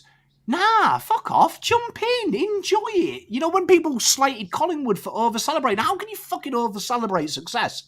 So it's retrospective. If Carlton win a flag, I'll probably get naked for 2 weeks, and then I'll be, how do you retain it? But if you want to do it for 6 weeks, 8 weeks, 12 weeks, the rest of your life, enjoy it because you've got to embrace the thing. So why can't we, when we lose, just say they were too good? They were too better. I need to be better. Because you start getting into that mindset of maybe I'm the fuck up. Suddenly you open the avenue to fix it. As opposed to if you say, Geelong would win that game if we weren't shit. Yeah. Can't control that. I like to control everything in my life because that makes me feel safe. If you told me tomorrow might be a shit day because everything will go wrong, I want you to tell me what I can do to make it good. One of the things... Terry, never do a fucking review and say, I'm not going to get excited. Fucking get excited. I mean, for me personally, and this is just to go, personal here, I don't suffer from a fear. I don't fear failure. I fear success. That's plagued my life from childhood. There's a little thing inside that says I don't deserve success, and that's just a personal thing. But I do think I think that a lot of the talk around fear would be a fear of failure. There is a real fear of success as well, a fear of worthiness of the success.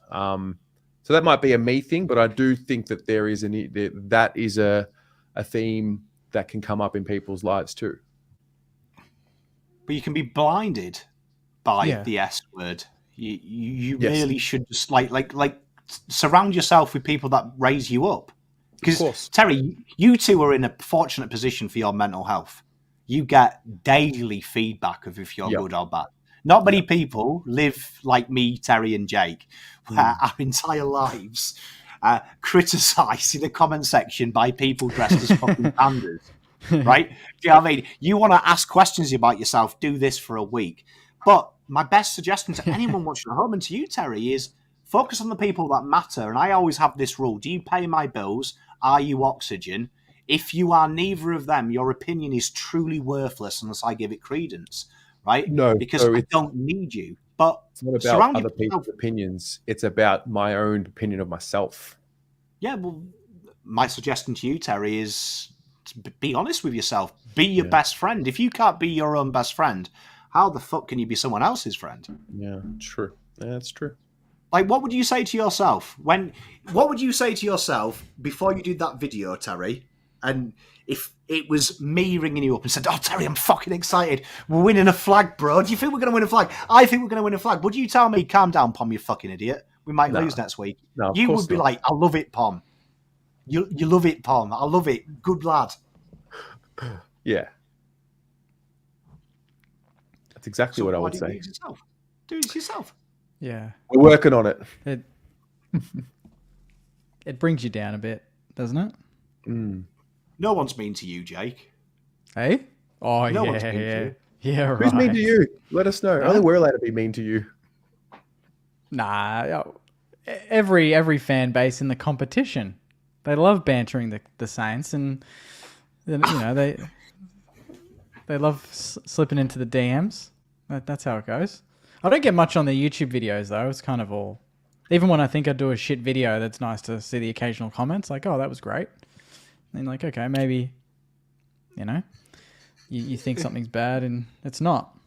It's always good. Let's be level here. You know, you said DMs. The DM, like, be honest and chat. If you think of DMing Jake anything nasty, just know, as nice as I am and as positive and uplifting I am, I can be a mean son of a bitch. I can take you as high as you want or as low as you want. So if you break into his DMs, I'll be there, my friend. But Jake, does negative DMs actually truly affect you? Like, say, let's just you read. Someone texts you in the morning and says, "Jake, your content's fucking shit. You got no personality. Fuck off." Would that genuinely affect you? No, not now. Not now. Maybe a couple of years ago, because I still didn't really know what the channel was. So you're kind of fighting, like, am I wasting my time? You know, what am I doing? Is this going to go anywhere? But then when you start seeing it go somewhere, you're like, nah, I've broken through that barrier. So say whatever you want. I don't give a shit. Do it on live television. I don't give a shit, because I know you trust what you're doing. You know, doors are opening with what you're doing, and people just like to say those things to feel like they're relevant. Just like the guy during the week, literally following up a message 3 days later. He's got nothing better to do, and he's following up messages that I'm not like. I would have responded to that 2 years ago. I would have jumped on that, and I would have ranted back and forth. And now it's a very different approach. So that, you know, you kind of learn to deal with these things the more they happen to you. If you were still getting 5 views, though, would it affect you? Like you just said your acceptance is because of success. Yeah. Not because. I wouldn't say because of success. It's just more, I feel more established with. I know I am good. Like, I know my stuff. I don't think it's necessarily linked to more views or anything. If I was getting 5 views still after 6 years of doing the channel, it'd be a bit of a worry. I think we'd all probably think, okay, maybe we need to mix it up a little bit. Like, I know we say, "Oh, we do it because of this," but if you don't see some sort of progress that way, it's kind of like, am I doing something wrong? Not because you don't know what you're doing, but maybe there's a different avenue to go, or a different piece of content that you're better at than what you're doing. But I don't know. I was very argumentative when the channel started. I think it's kind of, you're very protective over what you do, and like, you don't. It's hard to explain, but like, you put yourself out there. I don't have to. I'm choosing to put myself out there. I'm not at the start. We don't get paid to do this stuff. We're doing it because we love it, and then to have people like that just try and bring you down. It's like, you couldn't get in front of a camera and talk for 10 minutes without making a mistake with people watching you. You couldn't do it in front of an audience. You couldn't interview a player, off the cuff with no preparation at all. So, I have no problem with you saying that in the DMs, because I know you couldn't do what I do. So I can live with that. You know what the most turn-on thing you said, and I don't think you've realised it, is your realisation of your weakness then, and your strength now to restrain and not bring negativity in your life. That's personal development. Like, that's the success. It's not the subscribers, the money. The success there is you've learned something that probably holds you back in life, in relationship building. Oh, yeah. It's not protecting what you have. I think you misunderstand. It's not the YouTube channel you were protecting. It's your opinion. It was your ego. Yeah, and when you can absolutely. let go of your ego and not have to protect it, and the words are validated by you and you only, That's true power. Like that's the sexiest thing I've ever heard on a YouTube video you've just said. Like honestly, I want to jump through and just lick your face and be like, yes, you fucking get it, Jake. You get it. Yeah. That's powerful. Terry, same question. I'm turned on. Impress me. Ask the question again. So when someone is negative to you, because you're the worst to ask this, because I fucking hate you, Terry. Yeah, like because you just bounce it off, you twat. But if someone is horrible to you or says something to you, like, does that actually truly affect you? I know, like, you've probably been vulnerable now, but does it affect you? No, I'm happy to be vulnerable. Does it affect me? To be honest, I don't get nasty DMs much. The nastiest thing that I get, funnily enough, comes from a Carlton supporter. That's about as bad as it's ever been. Ironically enough, it's from. I actually think I get more love from opposition supporters than what you would believe, and I think it's because I mean, my whole thing has never been around. I'm an expert. Like, I'm a student of the game. I don't know what's going on in the four walls. I'm curious. I'm a student of everything. I ask questions. I'm here to listen. I'm here to host. I'm here to facilitate discussion. So I think that that lends me to have a bit of respect. But look, at the beginning, did it get to me? Nah, I use it as fuel. Like negativity, I use it as fuel. I need it. I know what I'm capable of. I know I'm confident in my abilities, and I think there have been times in my life where I've been. A lot of times in my life, I've been surrounded by people that compliment me, but that's dangerous. Sometimes criticism's worth more than compliments. So, similar to what Jake said, you're in this space where, a few years ago, I was still unsure if it was going to work. I was determined that it was going to work, and I had belief in myself and whatnot. And to answer your question, do the negative comments get to me? No, they don't. It depends the context. I probably get more fired up when the comments are made about people who I love. I get fired up about comments around Pommy. Gets to me. It annoys me. Like, I'm good. The biggest battle that I face is myself. So nothing that anyone says on the internet can get me more than what I would say about myself. So yeah. So you touched on like losing control, getting too excited. Like, does that how do you negate that? Because you know me, I wear my heart on my sleeve. Like, if I'm sad, if I'm happy, I'm happy. I can't hide it. Like, what do you think stops you doing that? Like, really coming in? Because Terry is the biggest compliment I can pay him, chat, is he is zen. He's like vanilla ice cream, Terry. You don't know what flavor he is until you really know him. So he's good at negating the troll. The Carlton premiership success, fear, whatever, it's because I've suppressed that little kid who, all I ever wanted in my life was to experience a flag, and I still do. But for so many years, I suppressed it. And so I'm now, for the first time, allowing, and I'm slowly letting those layers go and allowing that dream to happen again. Like, I can confidently say now, we can win the flag. We can do it. So I think I'm just getting used to that. Right, that's beautiful. No, that's beautiful. That hey, we digressed there. We digressed, and I learned something about you both. Terry is protective, though. He's got the protective energy. He's I protect my people. I'm very protective of my people. That's why we get on. Terry just his camera's dead. Oh, I was gonna say fucking bye then. He's protective of his people. See you later. Can you vote hear me? Terry? Vote one Terry. Yeah, protective of his people. All right. So why me and Terry get on? We both got that a love for each other. The differences between me and Terry, though, is I do get affected by it. I just have to force myself to drive on, because I'm a bit like you, Jake. Any bad DM, I just want to fucking fire at. And it's something that I have to fight myself, because one of my coping mechanisms, I don't know if you do this, I actually write the reply. Oh, okay. So I actually write it down. Everything I want to say gets really dark. Really I'd love to read those. and then I kind of like mentally send it, and then I'm like, okay, I'm zen now. I feel better, and then I just Control A it and delete it, and I just move on with my life. Oh, look at this angle. Catfish. Nah. Now he has no sound. No, we Terry, you're muted on the app. Can you hear me now? Yeah. What I about can hear now? you 12 times. Yeah, a bit of an echo. It's like a rave. Doof, doof, doof. We are... Sing the song. I think Tom. it's because there's two of you in. There you are.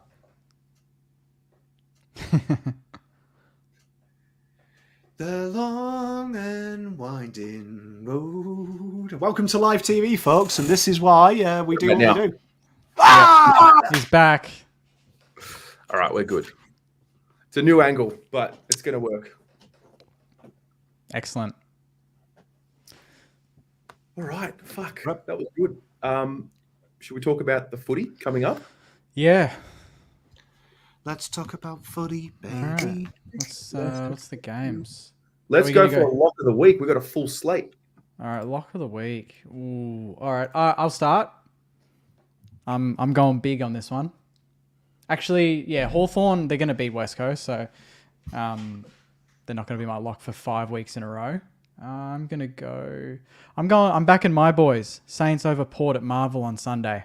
Really? Yes. Yeah. I believe we can do it. We're favourites. We are favourites. They, I think, are missing a few players, and we look like getting a few back. And we look like we've picked up a little bit of form before the bye. So depends how we come back after the bye, but I would love to end, or at least put Port in a... They would probably be out of the 8 because Brisbane will win. Again, I'm assuming, are they playing? Yeah, they'll beat Melbourne. So they'll jump in the 8. Even the Doggies, if they win against North, will jump into the... Or at least will climb up above above Port. Yeah. Yeah, so Port, if they lose to us, will be out of the 8. That'd be nice. I think we can do it. Yeah. We always... The last 3 times we've played Port, it's been 10 points or less, all to Port. I just think we've got a bit of momentum, hopefully now. They look a bit shaky. They look a bit shaky. Yeah. I was going to... no, I'm going to go someone different. I was going to go with the Saints, but I've been on the Saints too many times. Yeah, I'll let me take that mantle for you. You can take your boys. I think I like the Crows for some reason. Over the Giants, okay. Yeah. Yeah, that's a very 50-50 game, the way the Giants are going. Yeah, I'm going to go for it. I'm going to say the Crows shock the world. Even Gold Coast. Yes, Brisbane is the lock of the week for sure. Yeah, Brisbane will pants Melbourne. Yeah. That could backfire. That was a bold call. I liked it. Yeah, sometimes. Yeah. Oh, we're live still. Okay. You know what? If Swoop, if he's in the comments, you know what? Gold Coast and Collingwood. That's going to be an interesting one. Who'd you tip? I think I've tipped Collingwood, but I've gotten perfect tips the last 2 weeks straight. So I'm on a bit of a run, but I wouldn't be surprised if Collingwood struggle in that one. If the Suns play the way they can. I've got the tastiest lock of the week, chat. Really? I'm all over this. Team that's only won once since round 7, off the back of a humiliating by the Blues. Geelong. Oh, Geelong. to beat Essendon 40 plus. Oh, I think I've tipped Geelong actually. Yeah. I think they're going to come out pissed. And I think you're going to see a few VFL boys that are doing very well in the VFL come in, make a name for themselves at the MCG. Geelong going to go rampant and remind everyone they're a serious football side. And then everyone will start giving Carlton kudos. It's the Jeremy Cameron show. We've played him into form. Kick 6. Yeah, I've just got a feeling. I just think I've got a feeling that you're going to see the big teams come now. Brisbane, Geelong, Carlton, Collingwood. Well, this is Back it in- now, isn't it? This is when the cream rises to the top. It's now. It's round 16. There's not long to go. No. We forget the season's. It feels like it was round 10 a week ago, and now it's jumped to round 16. Oh my It's God, we're crazy. in the final third of the season. Yeah. So, Sainers, this is where the run starts. We've left it late. Bring it on. All roads lead to the grand final, round 24 against the Blues. Well, I said in the podcast last night, I said, if we don't make finals, I just want us to be the Grim Reapers of the next 10 weeks. Let's end Port season. Because we've got, I think we play Melbourne again. We've got Brisbane again. We play Carlton. We're playing all these teams. We've got Geelong again. I think we've got Gold Coast at Marvel. We're playing a lot of these teams that are in that race. So if we don't make it, I don't care. I just want I want to be that team that teams don't want to play because we might, be the difference between them making the 8, making the top 4. That would be nice. Sorry to interrupt, but I've got Twitter open on my screen here, and I've just seen we're talking about Daniel Hoyne, and he's done his mid-season All-Australian team. Jake Waterman and Aaron Norton are full forward, centre half forward. No Harry Mackay, no Jacob Wiedering, no Zach Merritt. Aaron Norton, really? Well done, Danny Hoyne. Your done little good. CD rating system, He's glorified AFL fantasy. Good work, buddy. Good work. Anyway, Aaron Yeah. Norton.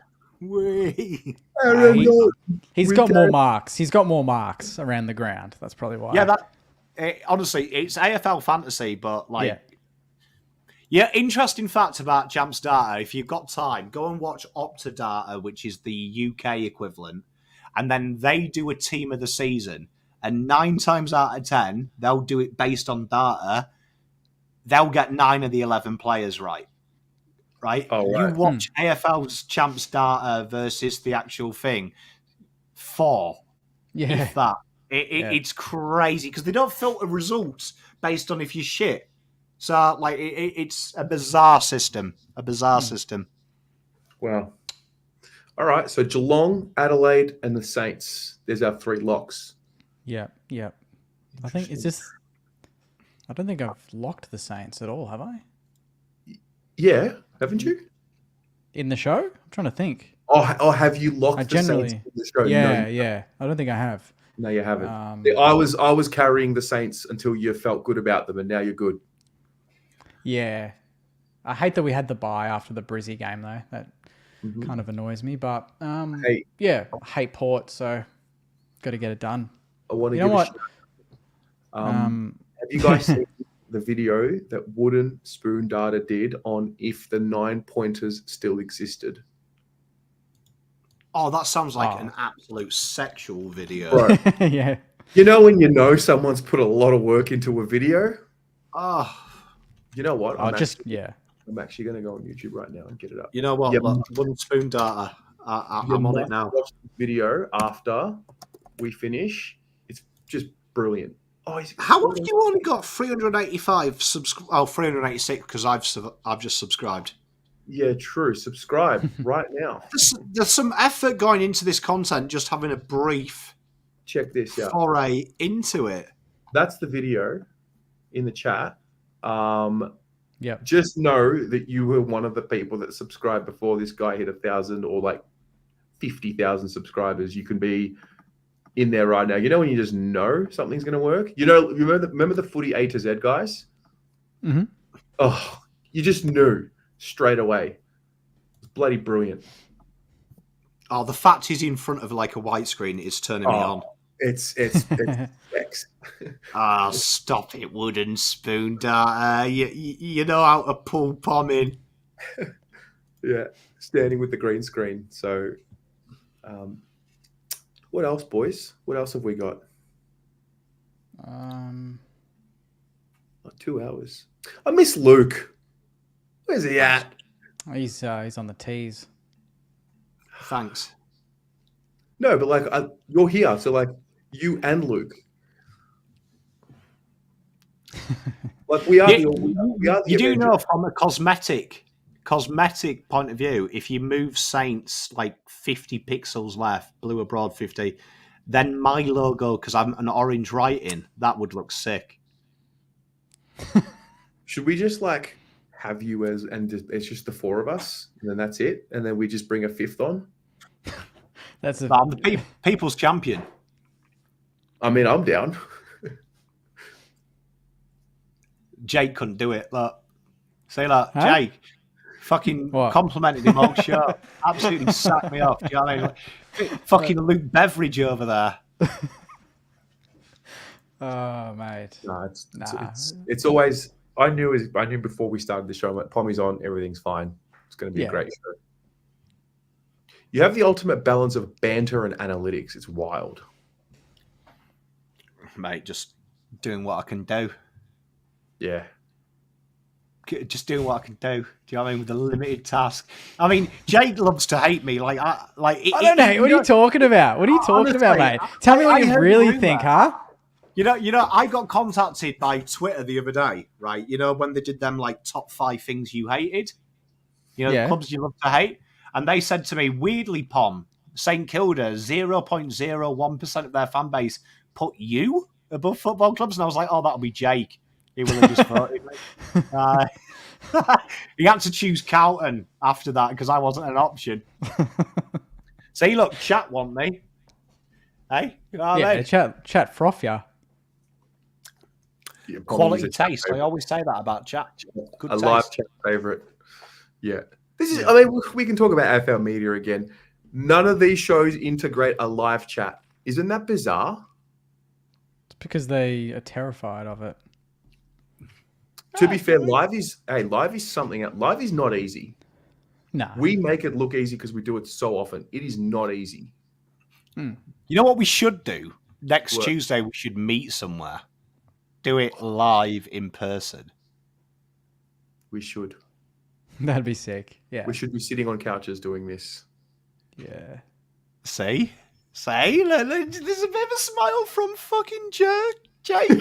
Well, I've been smiling all night, mate. I'm just teasing you. Get stuffed, mate. No, yeah, we should do it in person. That'd be good. Jake, you got a studio? Come on, Jake, you can do it. It'll be all right. By the end of the season, we should do this. We'll do a live show with an audience. How about that? We'll get the listeners to come down. Yes. I was saying maybe a special finals finale or something like that. That'd be cool. Final series. Come on, look, next week, you, me, Swoop, Tez, beer, pizza, debating it out. Surely there's someone in the live chat here can give us a Surely. Someone's got a living room and a couple of spare rooms we can kit for the night. Go on, people. Look, this is team effort. Yeah, who's rich in the chat? Someone knows someone in the chat, for sure. This guy's definitely rich in chat. Look, he's got a hyphenated name, which is the definition of family wealth. And I love the capitals of what team's on current form. Yeah, like it's a YouTube title. Yeah, like great commas, great use of grammar, correct phonetics where needed, and the hyphenated name. This kid here, he didn't just have a bike; he had a pony, so he is flush. That's a great question. Yeah, Logan. But it's a good question, Logan. Sorry, for Logan Fraser Grant. That's it, the big LFG. Yeah. That is legit how he introduces himself to the new people. I am Logan Fraser Grant, and I'd like to ask what team's on current form. What is going on? I don't know. It's 2 hours in, mate. This is what you asked for. 2 hours in. What do you want? Hey, what do you want? It's a science. My favourite bit ever is you saying it's the LFG. What a fucking... If that's not your nickname, that is now your nickname. Absolutely. Yeah. Logan, to answer your question, what team on current form wouldn't you want to play against? I wouldn't want to play against Carlton at the MCG. What were the options? What were the teams? You were taking the piss out of him. Brisbane, Carlton, Collingwood. The top two for me, You know what? I'll be controversial. I'll say Brisbane Carlton would be the picks out of those 4. I'm not going to put Sydney in there. I love it when you call me Big Papa, Jake. Huh? If it's a regular season game, LFG, I don't want to play Sydney or Brisbane. I think they are season specialists. In the finals, I don't want to play Carlton and Collingwood. I think they are bona fide final sides. Yeah. I think the other two are just making up the numbers. Sydney out in straight sets. Brisbane will be gone in the elimination final. I reckon Brisbane will make the top 4 from here. Could straight sets. They are now 6 points out, and their percentage is the 3rd highest or 2nd highest in the comp. I've always said percentage is more important at this point. They are 122. They're well clear of Carlton and only 2nd to Sydney, and they're a win and a half out of the top 4. They will make it. They will make the top 4 from here. Collingwood will drop out, or Essendon, or both, and Brisbane will be 1 to sneak in. It might well be Sydney, Carlton, Collingwood, Brisbane. That's how I see it. Essendon aren't staying in there. We know that. Do we? I actually think they'll make the 8 for sure. They'll make the 8, but I'm saying they'll drop out of the top 4. Oh, the top 4, yeah. Yeah, I think Essendon out, Brisbane in, and an order shuffle for 3 and 4. I think in the next couple of weeks, we need to do a ladder predictor. Yeah. The squiggle ladder predictor. Squiggle, yeah, for sure. Yeah. If not next week, maybe the week after. Yeah. Well, this week there's a lot of games that will, like Brisbane, Melbourne, that affects the top 8. Sydney, Fremantle, obviously. Adelaide, GWS, Geelong, Essendon, even Saints, Port. There's a lot of games there. They're going to chop and change the top 8 even for next week. We should do it with like a forfeit for the worst one. And then we can stream the forfeit. So, like, you know, McDonald's 24 hours, one of them ones where you've got to stay in McDonald's for 24 hours and you get time knocked off for eating a burger and stuff like that. Oh, Tom Morris nearly just got me good. Where was that? Jacob Hang on a minute. Tommy Morris. But I'm telling you, Collingwood and Carlton are the only sides to take serious in the finals. The rest are just making up the numbers. Yep. Well, Sydney in the prelim at the SCG, I mean, you know. Yeah, but unfortunately, you've got to come to a proper city, Melbourne. That's true. And Sydney are like Guinness outside of Ireland. Flat, uninspiring, and ultimately disappointing. Love it. I think that's us, boys. Hey, Pom, thanks for saving the show. It was great. It's not saving the show. It's easy when I'm with the esteemed A team like this. All I've got to do is come in here and be comedic relief, and I do that well. Awesome. Jake, good luck this week, mate. May the Saints get up. They need a win. They just get themselves into the bracket, you know? Come on, we all can't stand Port, right? We all want Port to struggle. Get behind us. I'll be getting behind this. I love Port, but I want the Saints to win just because I think it'll elevate the show. I want to get to round 24 and all of our teams are just like in the thick of it. Terry's all about content, baby.